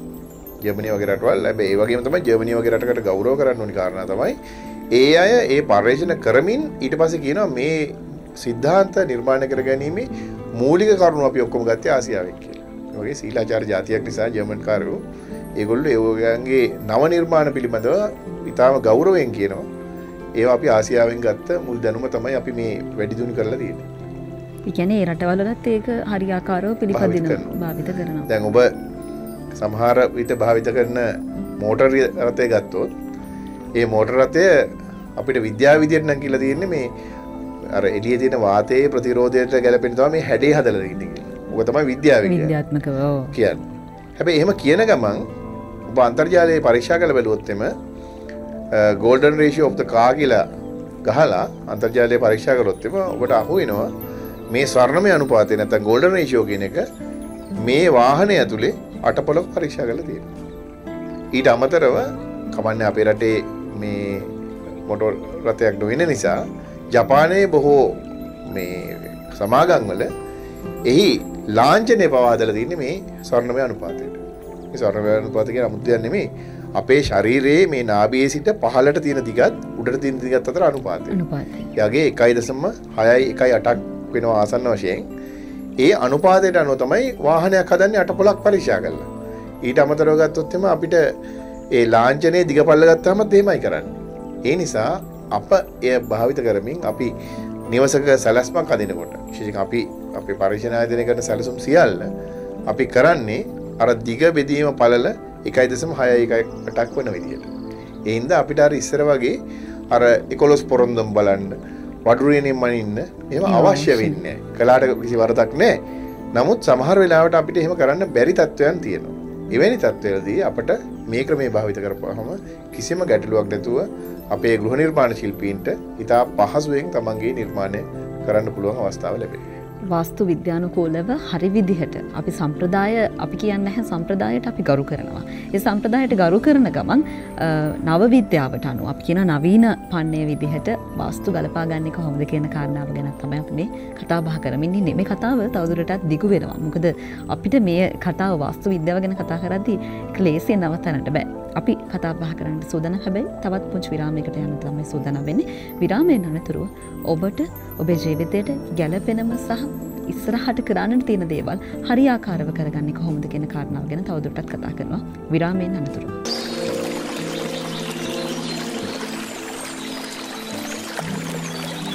විරාමයෙන් අනතුරුව නැවතත් ඔබ එකතු වෙලා ඉන්නේ සිහින කැදැල්ල වැඩසටහනත් එක්ක. අපි කතා බහ කරමින් සිටින්නේ මේ වාස්තු විද්‍යානුකූලව ව්‍යාපාරික ස්ථානයට නිවසට සහ මේ දේවල් අපි දැන් අපි හිතමුකෝ ව්‍යාපාරික ස්ථානයකට යම්කිසි බලපෑමක් තිබ්බ කියලා වාස්තු විද්‍යානුවේ. ඉතින් මේ වාස්තු විද්‍යාවෙන් අපි සමහර අවස්ථාවලදී කියන මේ මෙතන තියෙන දන හරියන්නේ නැහැ. මේක කඩන්න. එහෙම නැත්නම් මෙතන ඔබට කිසිම දියුණුවක් නැහැ. මේක වෙනත් විදියකට හැදුවොත් තමයි මේක හරියන්නේ කියලා. හැබැයි මෙතුමා පැහැදිලි කරා. අපේ ප්‍රියන්ත මහත්මයා පැහැදිලි කරා කඩන්නේ බිඳින්නේ නැතුව මේ පිරමීඩ ක්‍රමයට අනුව කොහොමද ව්‍යාපාරික ස්ථානයක් එහෙමත් නැත්නම් නිවසක් පවත්වාගෙන යන්නේ කියන එක ගැන. ප්‍රියන්ත මහත්මයා මම අහන්න කැමතියි දැන් මේ පිරමීඩ ක්‍රමය කොයිතරම් දුරට සාර්ථකද? ඔ මෙහෙමයි දැන් කියන්න වෙන්නේ අපි 100ට ගණන් වලින් හුඟක්ගේ වහන්නේ. අපි අහනවානේ 100%ක් මේක සාර්ථකද කියලා කියන්නේ. ඒ වගේ එකට මම දෙන උත්තරේ තමයි 100%ක් විතර සාර්ථකයි කියලා. ඒතකොට ඔයාලා මේ කතාවනේ 아무තු වැරදක් තියෙනවා කියන්නේ 100% වෙන්නේ දෝෂ ඉවත් වීමනේ. හැබැයි පිරමීඩයක් තැබීම නිසා නිවස ඇතුලේ තියෙන ආන්තරික ශක්තිය වැඩි වෙනවා. ඒක අමතර වාසියක්. ඉතින් මම අර ඉතුරු 20 දාන්නේ ඒකට. 100ක් හරියනවද කියලා අපි කියන්නේ 100ක් නෙමෙයි 120ක් හරියනවා. නැත්නම් 180ක් හරියනවා. වෙන්නේ වැඩි ප්‍රමාණයක්. ඇත්තටම ගත්තොත් එම පරිශනාත්මකව තහවුරු කරන්න පුළුවන් දෝෂය ඉවත් වීමට අමතරව වඩා වැඩි යමකුත් සිද්ධ වෙනවා මේ පිරමීඩ භාවිත කිරීමෙන් කියලා. ඒ කියන්නේ පිරමීඩ වලින් සාර්ථක ප්‍රතිඵල ලබා ගන්න පුළුවන්කම තියෙනවා. දැන් අපි උදාහරණයක් දෙකක් ඕනනම් මට කියන්න පුළුවන් මගේ ජීවිතය සම්බන්ධ උදාහරණයක් කියන්න පුළුවන්. ඒ කියන්නේ සමහර නිවාස තියෙනවා. ඒ නිවාසවල දෝෂය ඉවත් කරන්න කිසිසේත් බෑ. ප්‍රායෝගිකව යම් හේතු වෙන. උදාහරණයක් ගමු මෙහෙම අපි. සම්ප්‍රදායික වාස්තු ශාස්ත්‍රයේ තියෙනවා වීදිශූල කියලා දෝෂයක්. වීදිශූල කියලා කියන්නේ කිසියම් නිවසකට නැත්නම් ඉඩමකට ඉලක්ක වෙලා තියෙන කෙලින්ම ඉලක්ක වෙච්ච පාරක් තියෙනවා. දැන් අපිට මේ පළාත් පාලන ආයතන වලින් කියන්න බෑ ඔය පාර පොඩ්ඩක් එහාට කරලා දෙන්න කියන්න බෑනේ. බෑනේ. ඒ පාර හැමම තමයි. එහෙනම් අපිට ඉඩම විකුණලා යන්න වෙනවා. නමුත් ඉඩම විකුණලා ගියත් ඒ ආයෙන මනුස්සයට ඒ ප්‍රශ්නේ තියෙනවා. ඒ කියන්නේ පාරවලුත් බලපානවද? පාරවල් බලපානවා. දැන් පාර ඉලක්ක වෙලා තියෙන කෙලින්ම අපේ නිවසට නම්. ඒක වීදිශූල කියන ප්‍රධාන දෝෂයක්. යම් විදියකින් ආයුෂ අඩුවීම කෙරෙහිවා බලපාන්න පුළුවන් දෝෂයක්. ඒතර එවැනි අවස්ථාවකදී එවැනි මේ පාරක් පිටලා තියෙනවා නම් අපේ නිවසට ඉලක්ක වෙලා නැත්නම් අපේ ඉඩමට ඉලක්ක වෙලා අපිට මේක වළක්වන්න බෑනේ දැන්. පිරමීඩ ක්‍රමය පාවිච්චි කරන්නත් බෑනේ. පිරමීඩ කලෙන් පුළුවන් මේක පාවිච්චි. පුළුවන්. අපිට පිරමීඩ යොදන්න පුළුවන් අර කියන ශක්ති ශේෂ්ත්‍රය අර අසුභ ශක්තියන් ගලාගෙන එන එකට බාධා පාරටද යොදන්නේ? නෑ අපේ නිවස මායිමට අපිට යොදන්න පුළුවන්කම තියෙනවා. කියන්නේ මායිම් වලට යොදලා අපිට ඒක වෙනස් කරන්න පුළුවන්. ප්‍රශ්න විසඳන්න පුළුවන්. ඊට අමතරව අපේ ප්‍රධාන දොර පිහිටලා තිබුණොත් ඒකට හරියටම අර පාරටම ඉලක්ක වෙලා. ඒක තවත් බරපතලයි. ප්‍රධාන දොර තියෙනවා. අපි දොර බල ගැනීමක් කරන්න පුළුවන් පිරමීඩ ආශ්‍රයෙන්. එතකොට අර ප්‍රශ්නේ තවදුරටත් ඉඩ ගන්න පුළුවන්. එවැනි කිසිසේත්ම විසඳිය නොහැකි තත්ත්වයන්ටත් අපිට මේක භාවිත කරන්න පුළුවන්. දැන් ඊළඟට අපි හිතමු මේ වගේ ස්ථානයක් කියලා. මේ අප ඉන්න මේ මැදිරිය කියලා හිතමු. මේ මැදිරිය ගත්තාම මේ මැදිරියේ පිටත විවෘත වෙච්ච ජනේල කිසිවක් නැහැ. මෙලු මෙල්මට නැහැ. ඊට අමතරව මේක ඇතුලේ තියෙනවා විශාල විද්‍යුත් චුම්බක ක්ෂේත්‍රයක්. මොකද මේ උපකරණ නිසා. මේ කැමරා භාණ්ඩ, විවිධ දේවල්, බැටරිස්, විවිධ දේවල් තියෙනවා. ඒතකොට මේ නිවස මේ ස්ථානය ඇතුලේ අන්තරික්ෂ ශක්තිය ඉතා හොඳින් තියෙන තැනක් නෙවෙයි. දැන් මේ වගේ ස්ථානයක දිගින් දිගටම හිටියොත් යම් පුද්ගලෙක්. එයා ඉවතට යන අවස්ථාවේදී මේ ගැටලු විසඳෙනවා. ඊතර යනවනේ. නැත්නම් මෙතනින් පිටතට යනවනේ. ඒතකොට ප්‍රශ්නේ විසඳෙනවා. නමුත් අපි කියමු උදේ ඉඳලා හවස වෙනකම් මෙතන හිටියා කියලා. එක දිගට. එහෙම කෙනෙක්ගේ ප්‍රභා මණ්ඩලය නැත්නම් ඕරාක නැත්නම් අපේ ඇඟවටේ තියෙන ශක්ති ශේෂ්ත්‍රය දුර්වල වෙනවා. දැන් එවැනි අවස්ථාවකදී අපි මොකද කරන්නේ? අපිට මේ කටයුතු මේ විදිහට සිද්ධ වෙන්නත් ඕනේ. හැබැයි අපිට විසඳන්න පුළුවන්. අපිට පුළුවන් යම්කිසි පිරමීඩයක් මෙහෙම මේ විදිහට අපේ සාක්කුවේ දාගන්න. මේ වගේ. ඒතර මේ වගේ පිරමීඩයක් ගත්තොත් මේ වගේ පිරමීඩයකින් මෙහෙම ශක්ති ශේෂ්ත්‍රයක් මෙහෙම යොතර නිකුත් වෙනවා. ඒතර මේ අවකාශය ඇතුලේ තියෙන අර ගැටලුව අපිට මේ වගේ සරල දෙයකින් විසඳ ගන්නත් පුළුවන්කම තියෙනවා. ඒතර මේ දක්වා මේක සියුම්ම නිෂ්පාදනය වෙලා නිර්මාණය වෙලා තිනවා. අද වෙනකොට සාක්කුවේ පළඳින මේ වෙලාව බවට මේකපත් වෙලා තියෙනවා. මේක නෙමෙයි. මෙවැනි ක්‍රම ගොඩක් තියෙනවා. ඒ කියන්නේ දැන් නිවසකට ආයතනයකට විතරක් නෙමෙයි අපි පුද්ගලයෙකුට වශයෙන් උත් පාවිච්චි කරන්න පුළුවන්කම තියෙනවා. දැන් උදාහරණයක් තව හිතන්නකෝ මෙහෙම.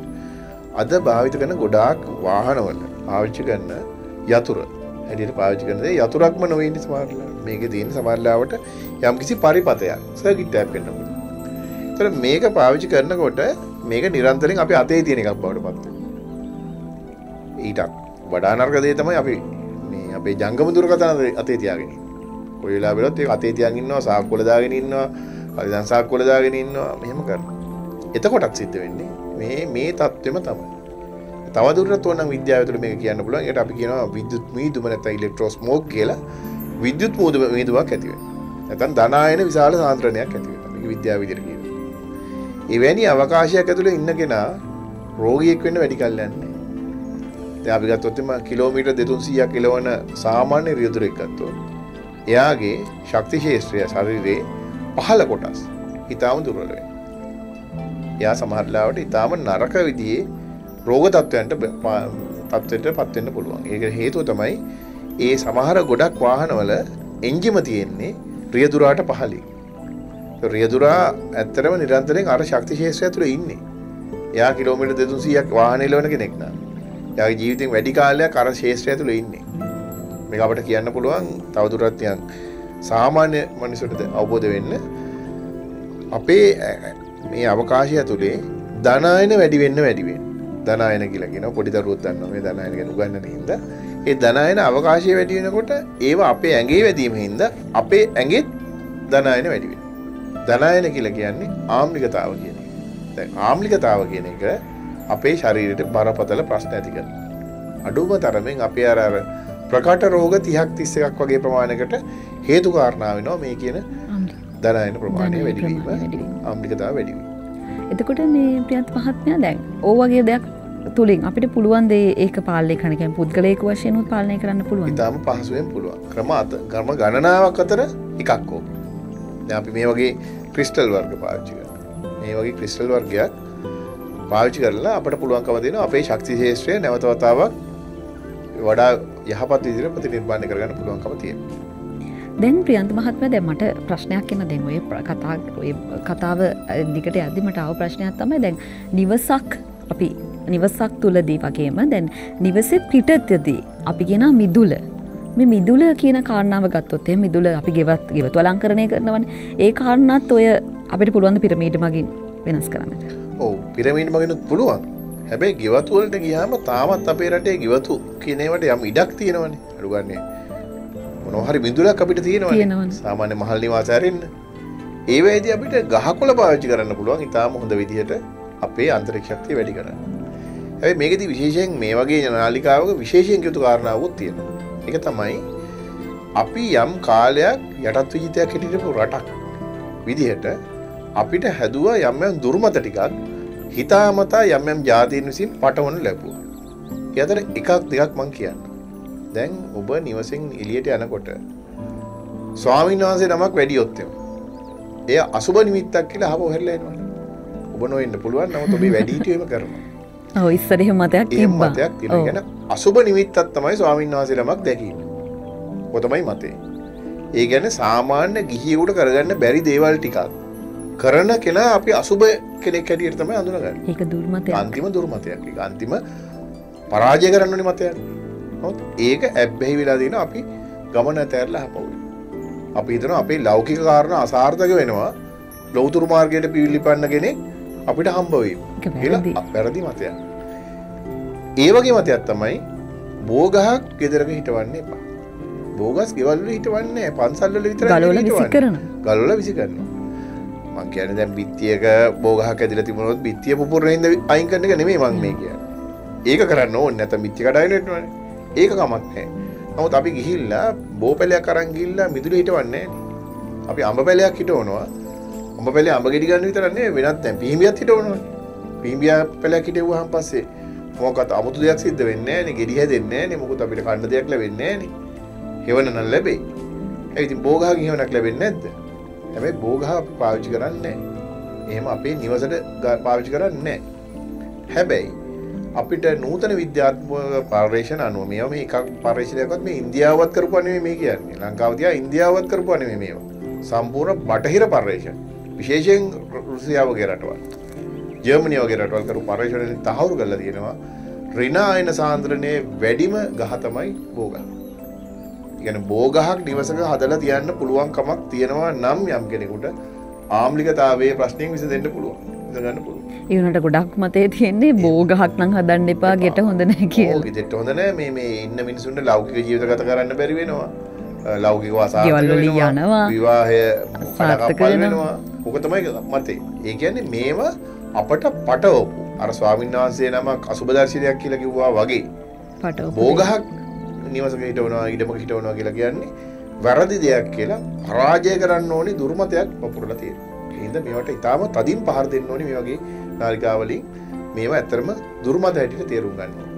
හොඳයි. අපි මේ ඇත්තටම මේ දේවල් කතා බහ කරලා තමයි තේරෙන්නේ අපිට කොච්චර අපි වරද්දගෙන තියෙනවද. මේ වගේ දේවල් තුලින් අපි අපේ ජීවිතවලට සමහර දේවල් අපි වරද්දගෙන තියෙනවද කියලා අපිට හිතෙනවා. ඉතින් අපි අසරණ වෙලක් තියෙනවා මේ වගේ ප්‍රශ්නත් එක්ක. අපි තවදුරටත් මේ පිළිබඳව කතා කරමු. මේ පිළිබඳව අපි විසඳාගෙන යමු. කොහොමද අපේ ජීවිතේට මේ සාර්ථක ලෙස අපේ ජීවිතය ජයගන්නේ කොහොමද කියන කාරණාව ගැන කතා කරමු. මේ විරාමයෙන් අනතුරුව තවදුරටත් සීන කැදැල්ල තුලින්.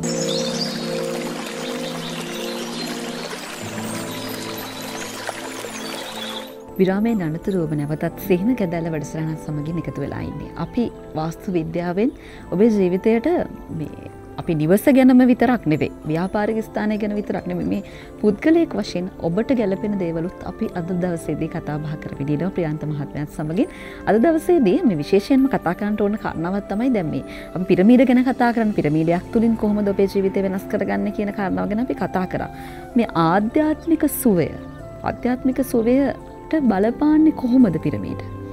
ඔව් දැන් අද ගත්තොත් අපි අන්තර්ජාලය පාවිච්චි කරලා අපි මෙඩිටේෂන් පිරමිඩ් කියලා ගැහුවොත් අපට එනවා මේ සුදු ජාතිකයෝ තමයි වැඩි ප්‍රමාණයක් මේ පිරමීඩ ආශ්‍රිතව භාවනා කරන්නේ.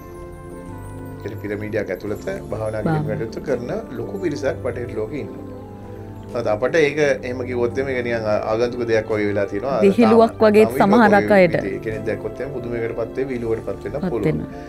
නමුත් මේ වගේ පිරමීඩාකාර හැඩයක් ඇතුලේ අර අන්තරීක්ෂයක් තිය වැඩි නිසා අන්තරීක්ෂකයේ වැඩිවීම හින්දා අපේ සමාධිය හරි ඉක්මන් වෙනවා.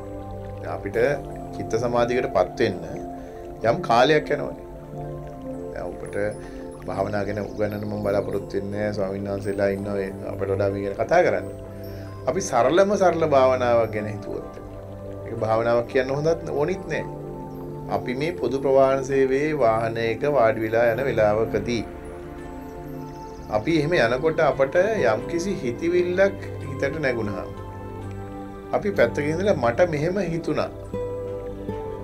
අම්මා ලෙඩ වෙලා ඉන්න වෙලාව ගෙදර යනකොට අම්මා දැන් සනීපද දන්නේ නැහැ කියලා හිතුණා කියලා හිතන්නකෝ. ඒක හිතුන බව හිතීමම අපිට ක්‍රමානුකූලව අපේ හිත දිහා පිටත ඉඳන් බලන්න හුරුවක්. ඒ විදිහට ඒ නිමිත්ත පරීක්ෂා කරමින් යනකොට අපිට හිතුන දේ අපි මේක හිතුන බව තේරුම් ගැනීම. මේක හොම ගිහිල්ලා යම් අවස්ථාවකදී අපට එනවා එහෙම සිතිවිලි ගලාගෙන එන එක ඊටාම ඉඳ හිට එන්න පටන් ගන්නවා. හරියට නිකන් හොරෙක් දිහා අපි බලපුවාම හොරා හැංගෙනවා වගේ අපේ හිතවිල්ල දිහා බලපුවාම හිතවිල්ලත් හැංගෙනවා. එහෙම වෙනකොට ඇත්තටම ඒකට අපිට ඕනනම් වචනයක් දාගන්න පුළුවන්. අනිමිත්ත සමාධිය හරි මොකක් හරි වචනයක් දාගන්න පුළුවන්. නිමිත්තක් නැතුව අපිට භාවනාවේ දෙන්න පුළුවන් අවස්ථාවක් කියලා ඕන එකට කිව්වට කමක් නැහැ. එවැනි තත්වයක් අපි පරීක්ෂා කරලා බලුවොත් එම පිරමීඩයක් ඇතුලේ අපි තාක්ෂණිකව අපේ මනස හිස් කරගන්න මේ පිරමීඩය භාවිත කරන්න පුළුවන්. ඒකෙදි අපි බලන්න ඕන දේ තමයි වැදගත්ම දේ තමයි පිරමීඩයේ උස කොච්චරක් වෙනවද කියන්නේ. පිරමීඩයේ උසෙන් 3 පංගුවක් අපි ලකුණු කළොත් මේ ලකුණු කරන 3 පංගුවේ උස අපේ ශරීරයේ ඇතුළත තියෙනවා. දැන් උදාහරණයක් ගත්තොත් අපි වාඩි වුණාන් පස්සේ අපිට අඩි 4ක් අපේ උස පෙන්නනවා නම් වාඩි වුණායින් පස්සේ අපි පිරමීඩය ඇතුලේ ඉන්න ඕනේ ඒ අඩි 4 වගේ 3ක් කියලා කියන්නේ 4 3 12යිනේ. පිරමීඩයේ උස 12ට වඩා වැඩි වෙන්න හොඳ නැහැ. 12ට වැඩිය අඩු වුණොත් හරි. හරි. එතකොට අපි ඉන්නේ අර පිරමීඩයේ 3න් එකක් උස ඇතුලේ අපේ ශරීරයේ පිහිටලා තියෙනවා. ඒ වගේම අපි අර මෙහෙම හැෙනකොට එන තුඩට හරියටම පහලින් අපි භාවනාවේ කටයුත්තේ දෙන්නවා. එතකොට ඊට සාර්ථකව අපිට අත්හදා බලන්න පුළුවන්, අත්දකින්න පුළුවන් අපේ පිරමීඩය ඇතුලේ අපි භාවනා කිරීමේදී අපේ සමාධිය, අපේ හිත චංචල නොවේ පවත්වා ගන්න පුළුවන් හැකියාව ඊටාම ඉක්මනට අපට සාක්ෂාත් කරගන්න අත්විඳින්න ලැබෙනවා. හැකියාවක් තියෙනවා.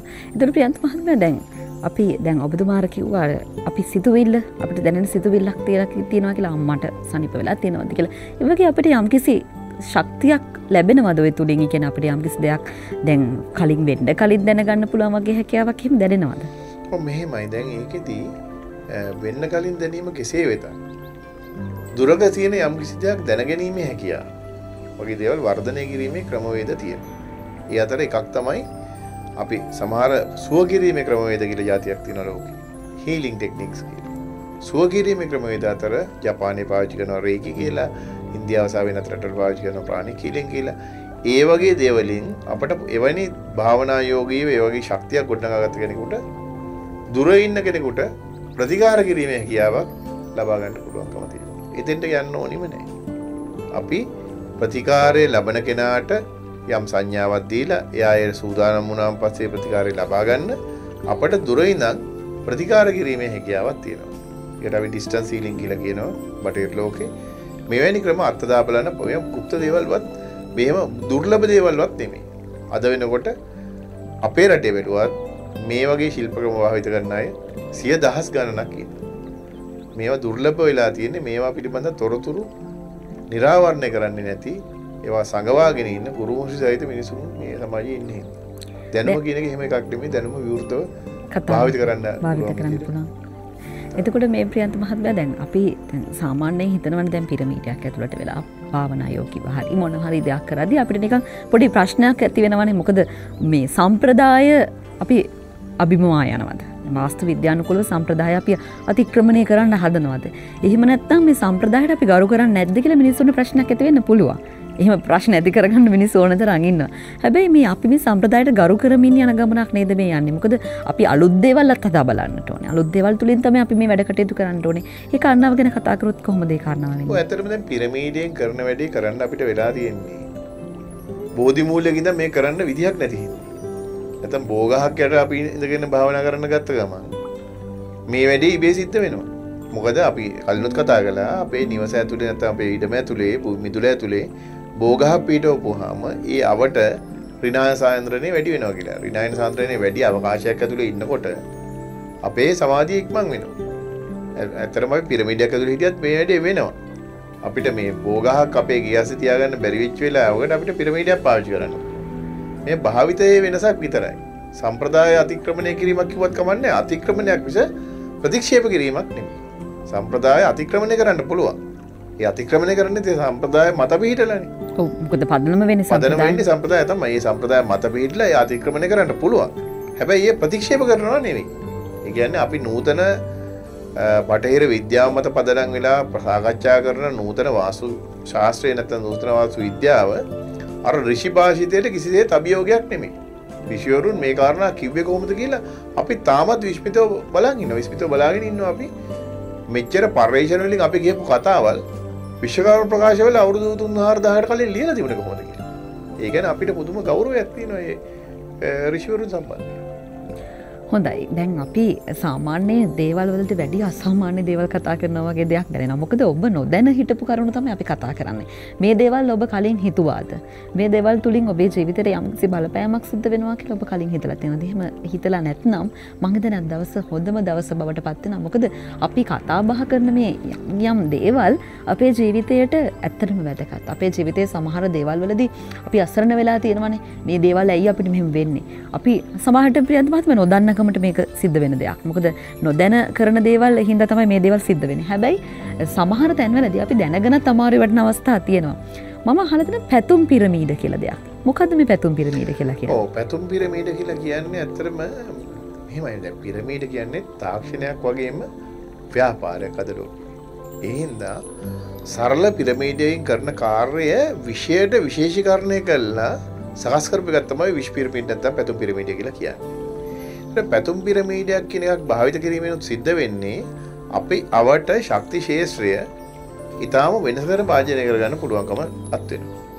එතකොට එවැනි අවකාශයක් ඇතුළේ ඉඳන් අපි කරන සිතිවිලි, අපි ගන්න තීරණ, අපි ගන්න අපේක්ෂාවන් වඩා සාර්ථක වෙනවා. ඒ හින්දා පැතුම් පිරමීඩයක් වගේ දෙයක් භාවිත කිරීම ඇතුළේ අපිට පුළුවන්කම තියෙනවා පිරමීඩ තාක්ෂණය භාවිත කරලා, ඒ ශිල්පය භාවිත කරලා අපේ අවශ්‍යතාවන්, අපේ ප්‍රාර්ථනාවන් මුදුන්පත් කරගන්න.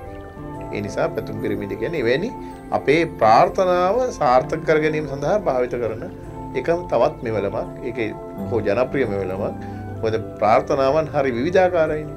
එකිනෙකාට වෙනස් භාවිත කරන්න පුළුවන්. එකිනෙකාට වෙනස් ප්‍රාර්ථනාවන් තියෙන නිසා මේ දේවල් කරන්නත් මේවා භාවිත කරන්න පුළුවන්. කියන්නේ පිරමීඩ ක්‍රමය අති සාර්ථකයි කියන එක තමයි ඒකෙන් අවබෝධ වෙන්නේ. ඒකට මේක පාවිච්චි කරන්න පුළුවන්. පාවිච්චි කරන්න පුළුවන්කම තිබෙනවා.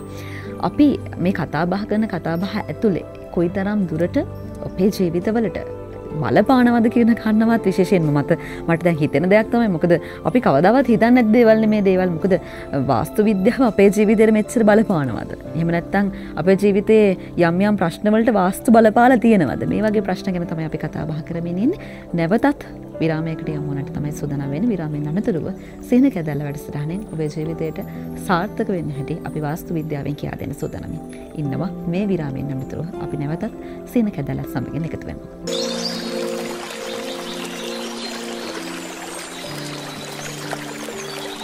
විරාමෙන් අනතුරු නැවතත් ඔබ සිහින කැද්දල්ල වැඩසටහන සමගින් එකතු වෙලා ඉන්නේ. අපි කතා බහ කරමින් හිටියේ මේ වාස්තු විද්‍යාවෙන් සමහර වැරදි අවස්ථාවන් අපිට හම්බ වුණොත් කොහොමද මේ පිරමීඩ යොදා ගනිමින් අපි ඒව වෙනස් කරගන්නේ කොහොමද කියලා පිරමීඩ ඔබේ ජීවිතයට බලපාන ආකාරය පිළිබඳව අපි කතා බහ කරා. දැන් මේ විරාමෙන් අනතුරු මට හිතුණා මේ ප්‍රශ්නේ පිරමීඩ ගැනම කතා කරලා දැන් අපි වාස්තු විසඳා ගන්න ආකාරය පිළිබඳව කතා කරලා මට හිතුණා ටිකක් මේ කතාව වෙනස් කරලා මේ දැන් අපි ඉස්සෙල්ලා කතා කරා ප්‍රියන්ත මහත්මයාත් එක්ක දැන් අපිට පුළුවන් කියලා කිව්වා ගස් කොළන් වලින් මේ වස්තු මේවා කරගන්න පුළුවන් කියලා කිව්වා අපි. හැබැයි නිවසේ ඇතුලේ වගේ නිවසේ පිට වගේ නිවසේ ඇතුලේ වවන ගස් තියෙනවනේ. නිවසේ ඇතුලේ අපි වවන ගස් තියෙනවා. මට මේ ප්‍රශ්නේ ආවේ ඒ වගේ සමහර ගස් තියෙනවා. දැන් සමහරු කෙනා අර පැලේ ගේ ඇතුලට ගේන්න හොඳ නැහැ. මේ මල් පැලේ ගේ ඇතුලට ගෙනවොත් මෙන්න මෙහෙම ප්‍රශ්න ඇති වෙනවා කියලා කියනවා. ඉතින් එහෙම ප්‍රශ්නයක් තියෙනවද ප්‍රියන්ත මහත්මයා? තියෙනවා. දැන් සමහර පැල වර්ග තියෙනවා. ඒ පැල වර්ග නිසා අපේ අවකාශයේ තියෙන තරංග ක්‍රියාකාරීත්වය වෙනස් කරනවා. තව සමහර ඒවා තියෙනවා ඊටාම යහපත් ඒක පවත්වාගෙන උදාහරණයක් කියමු. උදාහරණ වලින් කියන එක ලේසි මේක. දැන් අපට පුළුවන් නූතන මෙවලම් තියෙනවා. අපිට පෙන්වන්න උනත් පුළුවන් සමහර මෙවලම් තියෙනවා. ඔය අපි හදාගත්ත කතා තියෙන්නේ ඔය මේ භූත ප්‍රේත කතා. භූතයෝ ඉන්නවා ප්‍රේතයෝ ඉන්නවා කියලා නිවාසවල. දැන් මෙහෙම කියනවනේ මේ පොඩි ගඳක් ආව ගමන් කියනවා මේ මෙහෙම මොකද මනුෂ්‍ය බලවේගයක් තියෙනවා කියලා. දැන් අපි කියනානේ අපිට ඕන ගඳක් එනවා මෙහෙමයි කියලා කියනවා. මනුෂ්‍ය ගඳක් එන්නේ. ප්‍රේත ගඳක් එන්නේ කියලා කියනවා. අද උපකරණ තියෙනවා. ඒ ප්‍රේත ගඳ කියලා කියන එක එහෙම එකක් තියෙනවද බලන්න. කියන්නේ ප්‍රේතෙක් ඉන්නවද කියලා බලන්න. බලන්න. ඒකත් গুপ্ত දෙයක් නෙමෙයි. ඒ ප්‍රේත හෝ පහත් ආත්මවල ක්‍රියාත්මක වෙන තරංග ආයාම තියෙනවා. ඒ කියන්නේ අපේ වටපිටාවේ ඉන්නවා කියන්නේ. එහෙම තියෙනවා. එතකොට ඒ තරංග ආයාමයක් තියෙනවද? තිය සහිත තරංගයක් ක්‍රියාත්මක වෙනවද කියලා තමයි බලන්නේ. අපි උදාහරණයක් කිව්වොත් එම අපි කියමුකෝ මනුෂ්‍යයාගේ තියෙන තරංග ආයාමයේ තියෙන 15.3යි 17.6යි අතර කියලා. නිකන් ඉලක්කමක් කියමුකෝ. අර පහත් ආත්ම වල තියෙන තරංග ආයාම තියෙන ඊට වඩා කුඩා මට්ටම් වල 3.3 හරි මොකක් හරි ඒකට. ඒතර එහෙම එකක් තියෙනද කියලා බලන්න පුළුවන් උපකරණ අද ලෝකේ තියෙනවා. ඔබට පුළුවන් අන්තර්ජාලය පරීක්ෂා කරන්න ගෝස්ට් ඩිටෙක්ටර්ස් කියලා ගැහුවාම එනවා. ඒකේ බලන්නේ භූතයෙක් ඉන්නවද කියලා නෙමෙයි. එවැනි තරංගයක් ක්‍රියාත්මක වෙනවද කියලා පරීක්ෂා කරන්න. හැබැයි විස්මේදන වන කාරණය තමයි එවැනි ක්‍රියාවලියක් සිද්ධ වෙන තැනක සමහර පැල වර්ග තිබ්බහම ඒ තරංග ක්‍රියාකාරීත්වය වෙනස් වෙලා ඒව නැතුව යනවා. ඒ මොන වගේ පැල වර්ගද? අපි කියමු උදාහරණයක් විදිහට නයිට් ක්වීන් කියන පැලේ ඒ කියන්නේ අපි ගත්තොත් මේ රාකුමාරි කියන පැලේ. ඒ රාකුමාරි කියන පැලේ ලොකු මල් පොකුරු හැදෙනවා. ඔව්. සාල ලස්සනක් නෑ. හැබැයි පොකුරක් හැදෙනවා. හැබැයි 6-7 වෙනකොට හවස මේකේ විශාල සුවඳක් හමන්න පටන් ගන්නවා. දරාගත නොහැකි මට්ටමේ සුවඳක්. ඒ සුවඳ විසින් එකක් තමයි අපේ පරිසරයේ සුවඳවත් වෙන එක හොඳ දෙයක්. අපි ආසයිනේ අපේ පරිසරයේ සුවඳවත් තියෙන ගඳ ගන්නවට වඩා. ඒ වගේම තමයි අර පහත් ආත්මවල බලපෑම නැතුව යන්නේ. එවැනි ක්‍රම පාවිච්චි කරන්න පුළුවන්කම තියෙනවා. මම කියන්නේ ඒකෙන් අදහස් කරන්නේ හැමතැනම නයිට් ක්වීන් හිටවන්න කියලා නෙමෙයි.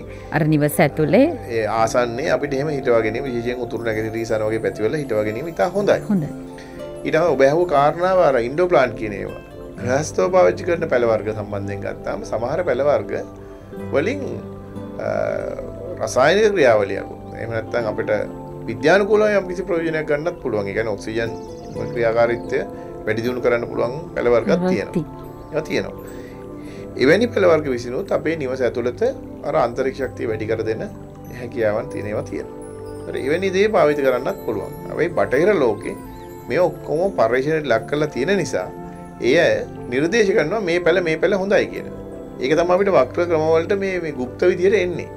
අපි පරීක්ෂා කරන්න පුළුවන්.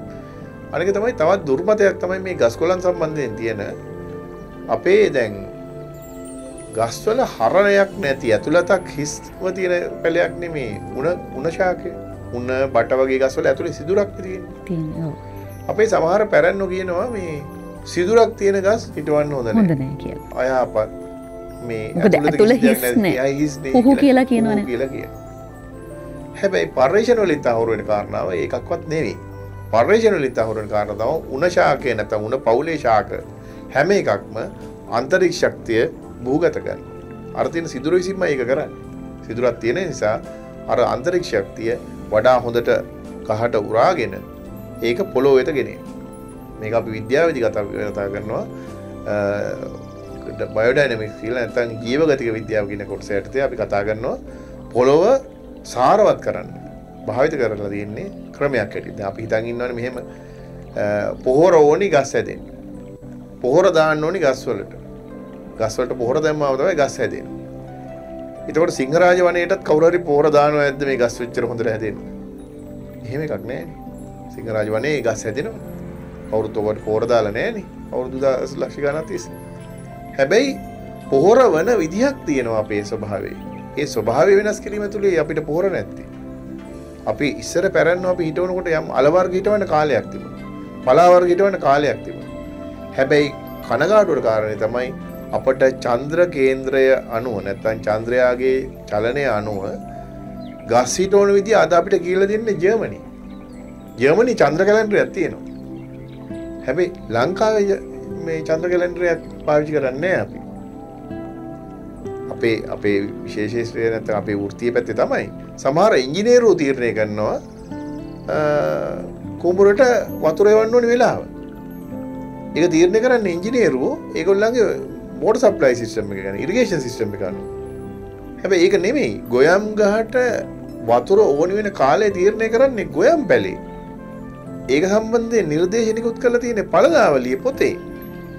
මේක ඉගෙන ගන්න ඕනේ අපි ඒ විෂයත් එක්ක. හඳත් එක්ක වගා කරන්න හැටි, හඳත් එක්ක වැඩ කරන හැටි. අපි ඉගෙන ගත්ත જાතියක්, අපි වැඩ කරපු જાතියක්.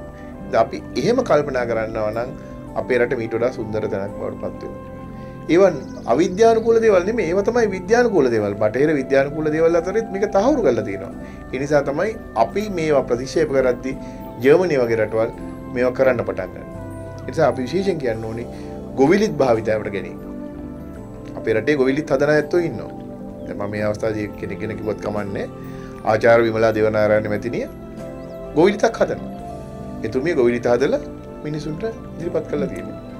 ඒකම අපි අත්දැක බලලා අවුරුදු ගාණක් තිස්සේ අපි ඒ සාර්ථකත්වය ලබලා තියෙනවා.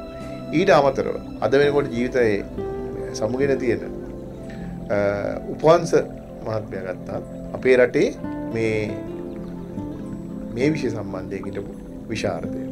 එතුමා තමයි අපේ රටේ අර කියන බයෝඩයිනමික්ස් කියන්නේ නැත්නම් ජීවගතික විද්‍යාව පිළිබඳව කටයුතු ඉතාම ප්‍රායෝගිකව කරපු කෙනා.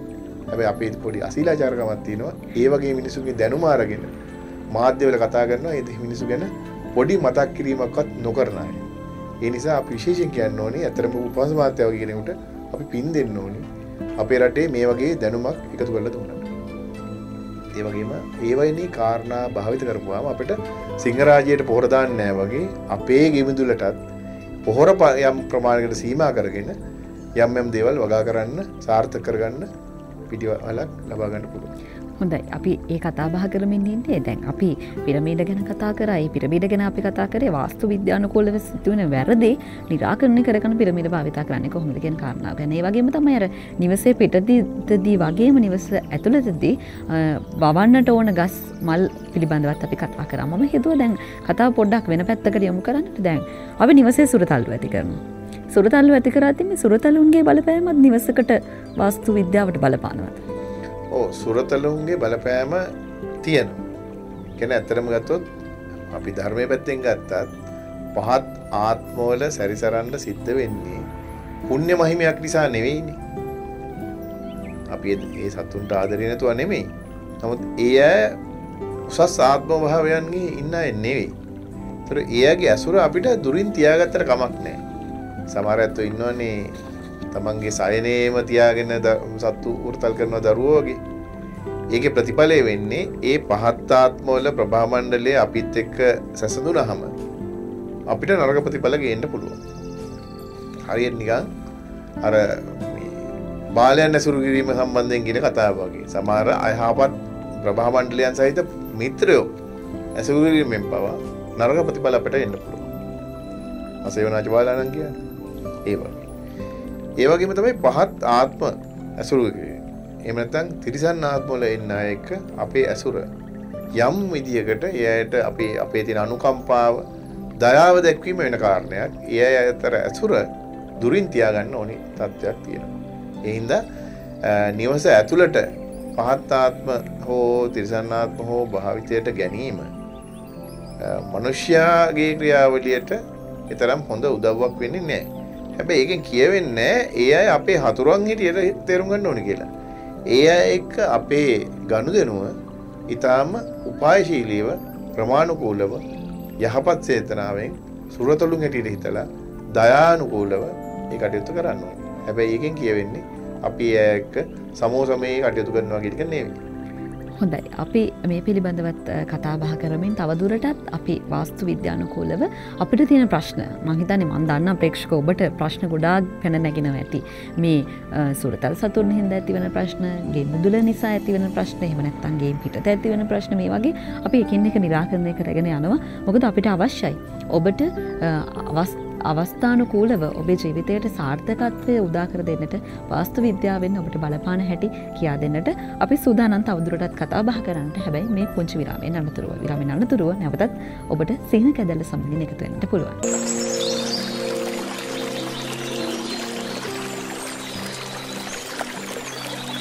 විරාමයෙන් අනතුරු නැවතත් ඔබ සිහින කැදැල්ල වැඩසටහන සමගින් එකතු වෙලා ඉන්නේ. අපි කතා බහ කරමින් හිටියේ මේ වාස්තු විද්‍යානුකූලව කොහොමද මේ නිවසේ තියෙන ප්‍රශ්න විසඳා ගන්න ආකාරය පිළිබඳව. දැන් අපි පිරමීඩ ගැන කතා කරා. එතකොට පිරමීඩ තුලින් මේ වාස්තු ගැටලු විසඳා ගන්න ආකාරය පිළිබඳව කතා කළා. අපි තවදුරටත් අපි කතා බහ කරන්න සූදානම් වෙන කාරණාවත් එක්ක මට හිතුණා මේ දැන් අපේ නිවස විතරක් නෙවෙයි. නිවස කියලා කිව්වම මගේ නිවස විතරක් නෙමෙයි. යාබදත් නිවාසවල ඉදි වෙලා තියෙනවා. මේ යාබද නිවස් වලිනුත් ප්‍රශ්න ඇති වෙන්න පුළුවන්ද අපිට? ඔව් පුළුවන්. නමුත් දැන් අපිට ඒවට කරන්න දෙයක් නැහැ නේ සාමාන්‍යයෙන් ගත්තා. ඒවට පිළියම් හදාගන්න වෙන්නේ අලුත් විදිහකට. දැන් උදාහරණයක් ගත්තොත් එම දැන් අපි නිවසක් ඉදි කරගන්නවා වාස්තු විද්‍යානුකූලව අපේ ඉඩම හොයාගෙන අපි නිර්ත පැත්තට බර කරලා අපේ ගේ හදනවා. ඊසාන පැත්ත හොඳට විවෘත කරලා තියෙනවා. ඒක තමයි සාමාන්‍යයෙන් සැලස්ම කඳින ඕන විදිය. හැබැයි දැන් අපි දන්නේ නැහැ අල්ලපු ගෙදර. අපේ ඊසානයේ වැහෙන විදියට තට්ටු 4ක විතර ගොඩනැගිල්ලක් හැදුවා. ඒකට සිද්ධ වෙන දේ තමයි එතනින් ගලාගෙන ආපු අන්තරික්ෂ ශක්තිය අපේ නිවස වෙත එන්නේ නැහැ. එතකොට අපිට අර කියන ස්වභාවය මුල් අවස්ථාවේ තත්ත්වය ඇති වෙන්නේ නැහැ. එක විදියක්. ඊට අමතරව ගත්තොත් යකඩ වලින් හදපු දෙවන්ත ගොඩනැගිල්ලක් හදලා තිබුණොත් එම මොනවා හරි අපේ පවිලියන් එකක් හරි මොකක් හරි දෙයක් හදලා තිබුණොත් එම ඊසාන උතුරු නැගෙනහිර ප්‍රදේශයේ එතන ඇතිවන චුම්බක ක්ෂේත්‍රය නිසා ඒත් ශක්තිය අපිට එන්නේ නැහැ. එවැනි විවිධ හේතු හින්දා යාබද නිවාස වලින් අපට බලපෑම ඇති වෙන්න පුළුවන්. ඒතර එවැනි අවස්ථාවකදී අපි කරන්නේ මොකද්ද? අපිට කරන්න දෙයක් නැහැ. අපිට අල්ලපු ගෙදරට කියන්න බෑ ඔය ගොඩනැගිල්ල කඩලා දාන්න කියලා. අපිට මෙහෙම ප්‍රශ්නයක් තියෙනවා කියලා. අපිට උසාවියන්නත් බෑ මේ සම්බන්ධයෙන්. අපට කරන්න වෙන්නේ අපේ නිවස වෙත ගලාගෙන එන අන්තරික්ෂ ශක්තිය වැඩි වැඩියෙන් කෘත්‍රිමව ගෙන්නා ගැනීම සඳහා උපක්‍රම පාවිච්චි කරන්න. ඒක ඉතාම හොඳ උපක්‍රමය තමයි අපේ නිවස අභ්‍යන්තරයේ පිරමීඩ භාවිත කරනකොට හරියටම මධ්‍ය හරියට හොයාගෙන නිවැරදිව හොයාගෙන ඒ නිවැරදිව හොයාගන්න මධ්‍යයට පිරමීඩ සවි කරලා අන්තරික්ෂ ශක්තිය වැඩියෙන් කෘත්‍රිමව ගෙන්නා ගැනීම කරන්න.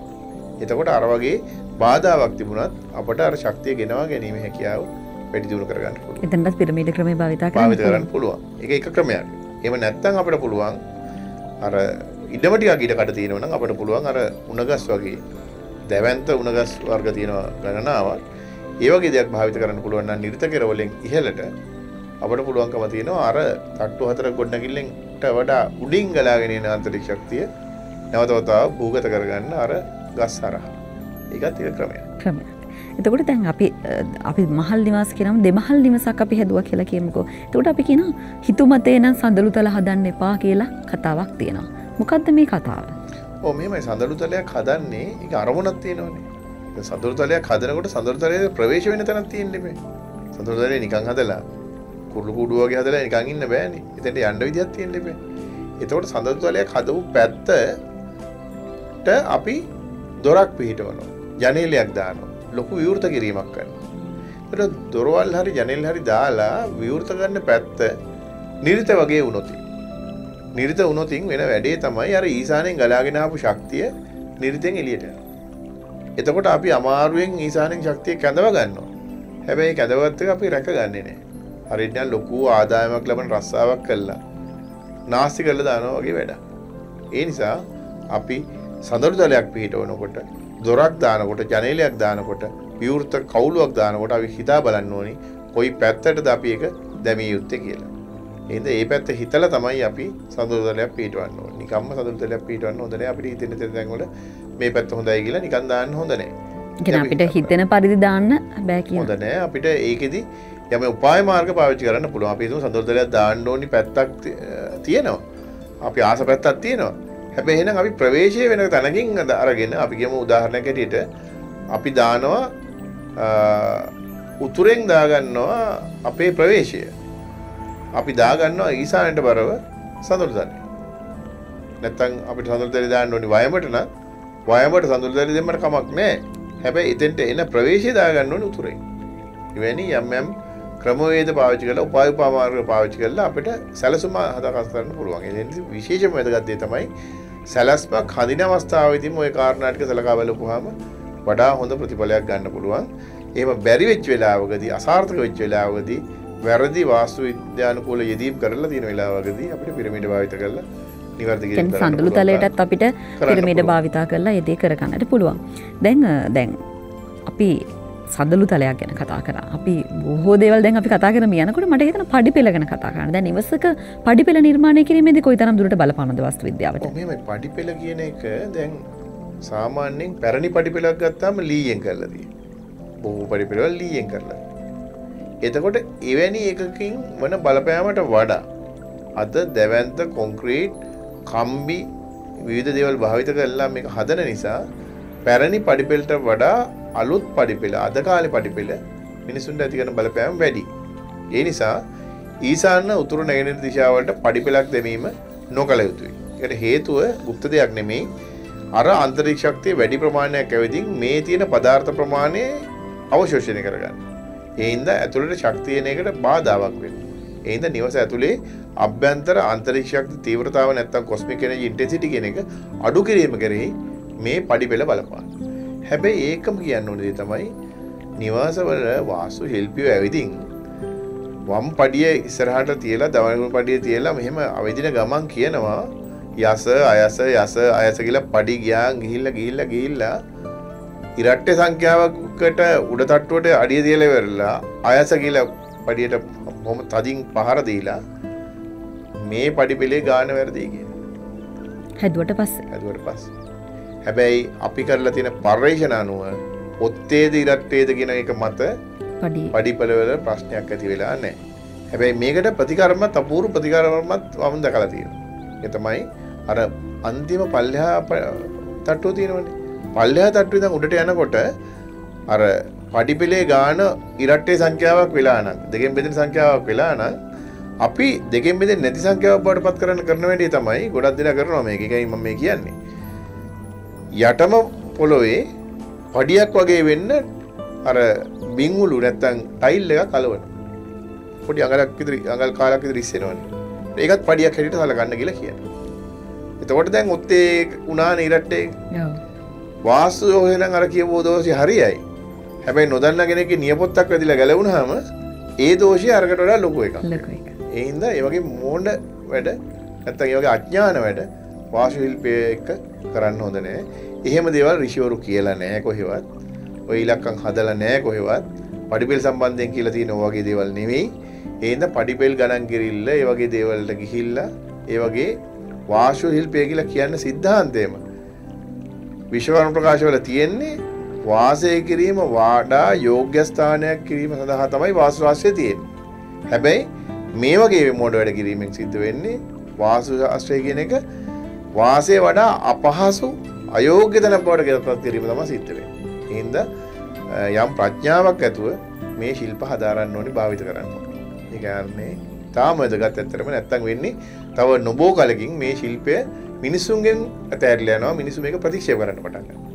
හොඳයි ප්‍රියන්ත මහත්මයා දැන් අපි නිවස ගැන කතා කරද්දි මට හිතෙන දැන් අපේ බතයි දෙන්නේ මුල්තැන්ගේ ගැන කතා කරද්දි මේ විශේෂ අවධානය මුල්තැන්ගේට යොමු කරනවා නම් හොඳයි කියලා මට හිතෙන්නේ. මොකද මේ දැන් මුල්තැන්ගේ පිහිටන දිශාව අනුව සුභාසුභ අපිට කියන්නට පුළුවන්කම තියෙනවා මේ වාස්තු විද්‍යාවෙන්. ඔබතුමාගේ මතය විදිහට මේ මුල්තැන්ගේ තුලින් කොහොමද සුභාසුභ බලන්නේ අපි? දැන් ඉතින් ඔන්නෝගේ තැන්වලදී තමයි අපිට මේ ඍෂිවරු කියන අය සාමාන්‍ය නෙවෙයි කියලා තේරෙන්නේ. එයා ඊටා මහා ප්‍රඥාවක් සහිත පිරිසක් කියලා තේරෙන්නේ. මොකද එතුමන්ලා කියනවා මේක ගිනි කොණ්ඩෙම පිටවන්න කියලා මුළු තැන්ගේ. දැන් බලන්න අන්තරික්ෂ ශක්තිය අපි නූතන විද්‍යාවට අනුව ගත්තාම අන්තරික්ෂ ශක්තිය ගලාගෙන එන්නේ ඊශානයේ සිට නිරිත දිශාවටනේ. ඒතර ඊශාන නිරිත රේඛාවට දුරින්ම පිහිටින ස්ථානයක් තමයි ගිනිකොන කියන්නේ. ඒ කියන්නේ ඊශාන නිරිත රේඛාවෙන් පුළුවන් තරම් ඈත් කරලා ලිප තියන්න තීරණය කළා තියෙනවා. ඍෂිවරු ඒ කාරණේ කළා තියෙනවා. ඒ හින්දා එතුමන්ලාගේ කාර්යයට ගෞරව දක්වන්න ඕනේ. හැබැයි ප්‍රශ්නේ තියෙන්නේ අද දර කුස්සිය වෙනුවට අද පාවිච්චි කරන්නේ ගෑස් පාවිච්චි කරන කුස්සිය. ඒතකොට මුළු තැන්ගේ ලිප පාවිච්චි කරනකොට අපි තේරුම් ගන්න ඕනේ ලිප වෙනස් වෙලා තියෙනවා යම් ප්‍රමාණයකට. ඒ වෙනස් වීම අනුව සමහර දේවල් අපිට වෙනස් කරගත්තට කමක් නැහැ. උදාහරණයක් ගමු. දැන් පැරණි දර කුස්සියක් ඉස්සරහා ඉන්න මේ ගෘහණිය දර අතුල් කරනවා, දර පත්තු කරනවා, දර එළියට අදිනවා, අඟුරු ඉවත් කරනවා, විවිධ දේ කරමින් ලිප ඉස්සරහා ලොකු කාලයක් ඉන්නවා. එතකොට එයා හැරිලා ඉන්න දිශාවත් වැදගත්. එයා එක පැත්තට හැරිලා ඉන්න හොඳ නැහැ. එයා හැරිලා ඉන්න දිශාව හරි වැදගත්. ඒ හින්දා ඒ එතුමිය ගිනිකොන කෙරවලේ තියෙන කුස්සියේ ඉඳගෙන නැගිනීර බලාගෙන උයන පියනක ඉතා වැදගත්. නමුත් ඔබත් නිවසේ සමහර විට යොම්බියොන් කටයුතු වල යෙදෙන කෙනෙක් වෙන්න පුළුවන්. දෙමව්පියන් උදව්වක් හැටියට හරි. එතකොට අපි දන්නවා අර කියන ගෑස් ලිපේ වෙනකොට උතන මැද්ද හිටගෙන ඉන්නේ නැහැ. එතන ඉන්නේ නැහැ. ඕක උඩ යන ගමන් සමහරට මේ මුට්ටිය ඔගොල්ලෝ තියන්නේ. එතකොට අර නැගණිරට හැරිලා උයන්න ඕනි කියන කතාව අවශ්‍ය නැහැ. යන ගමන් තියන් යන්නේ ඕක උඩ. එතකොට මේ කාර්යයට තේරුමක් නැහැ. නැගෙනහිරට කොහොම හරි හරවන්න ඕන කියන එකට තේරුමක් නැහැ. හැබැයි අර ඊශාන නිරිත රේඛාවෙන් ඊටාම දුරින් පිහිටන තැනක තමයි ලිප තියන්න ඕනේ කියන එක අදටත් වළක්වන්නේ. ඒ හින්දා අපි අදට ගැලපෙන විදියට මුළු තැන්ගේ නිර්මාණය කරනකොට ගිනිකොනට දැමීම වැදගත්. ඒ වගේම නැගෙනහිර හැරිලා මේ ලිප පත්තු කරන්න ඕන කියන එක අනිවාර්ය කාරණයක් නෙමෙයි. ගෘහණියක් විදිහට කොහොමද මේ කාරණාව පිළිබඳ අවධානය යොමු කරලා ඔබේ නිවසේ තිබෙන ප්‍රශ්න ගැටලු විසඳාගන්නේ කොහොමද කියන කාරණාව ගැන මම හිතන්නේ අපිට මේ සතියේදී නම් ප්‍රියන්ත මහත්මයා කතා කරන්න හම්බ වෙන්නේ නැහැ. නමුත් අපි තවත් දවසක කතා කරමු මේ පිළිබඳව. ඒ පිළිබඳව කතා කරලා මේ ගෘහණියන්ට ඇතිවෙන ගැටලු පිළිබඳව අපි යම් දුරට වැඩි දුරට කතා කරමු. අපි කතා බහ කරන්න සූදානම් තවත් දවසක මේ නිවසේ ලිප තියෙන්නට ඕනේ කොහෙද? එහෙම නැත්නම් ප්‍රියන්ත මහත්මයා මතක් කරන්න ඕනේ කියලා කිව්වා. මේ සිංක් එකයි ලිපයි කොතනද තියෙන්න ඕනේ කියලා මේ පිළිබඳව අපි තවත් දවසක කතා බහ කරන්න සූදානම් වෙනවා. අදට අපි සීන කැදැල්ල වැඩසටහනෙන් සමු අරගෙන යනවා. විශේෂයෙන්ම මතක් කරන්නට ඕනේ ඔබට යම්කිසි ගැටලුවක් තිබෙනවා නම් ප්‍රශ්නයක් තිබෙනවා නම් මේ තිරයේ දිස් වෙන දුරකථන අංකවලට කතා කරන්න හැකියාවක් තියෙනවා. ඒ වගේම WhatsApp හරහා ඔබට සම්බන්ධ වෙන්න හැකියාවක් තිබෙනවා. ලිපිණය හරහා ඔබට ලිපි යොමු කරන්නට හැකියාවක් තිබෙනවා. එසේනම් මේ තිරයේ දිස් වෙන අංකවලට කතා කරන්න. ඒ වගේම මතක් කරන්නට ඕනේ අද දවසේදී අපි බොහෝ දේවල් මේ වාස්තු විද්‍යාව ගැන කතා කරා. අපි සමුගානටයි සූදානම් වෙන්නේ සීන කැදැල්ල වැඩසටහන තුලින්. අද දවසේදී අපත් සමගින් එකතු වුණේ සිවිල් ඉංජිනේරු විශ්වවිද්‍යාල බාහිර කතිකාචාර්ය විද්‍යාත්මක වාස්තු පර්යේෂණ ආයතනයේ ප්‍රධාන පර්යේෂක ප්‍රියන්ත දයාරත්න මහතා. ඔබතුමන්ට ආයුබෝවන් කියමින් සමුදෙනවා ආයුබෝවන්. තවත් දවසක අපි වාස්තු විද්‍යාව පිළිබඳව වැඩිදුරටත් කතා බහ කිරීමේ බලාපොරොත්තු ඇතුව අදට සීන කැදැල්ලෙන් සමු අරගෙන යනවා. ඔබට සුවදායි දවසක් ප්‍රාර්ථනා කරමි. ආයුබෝවන්.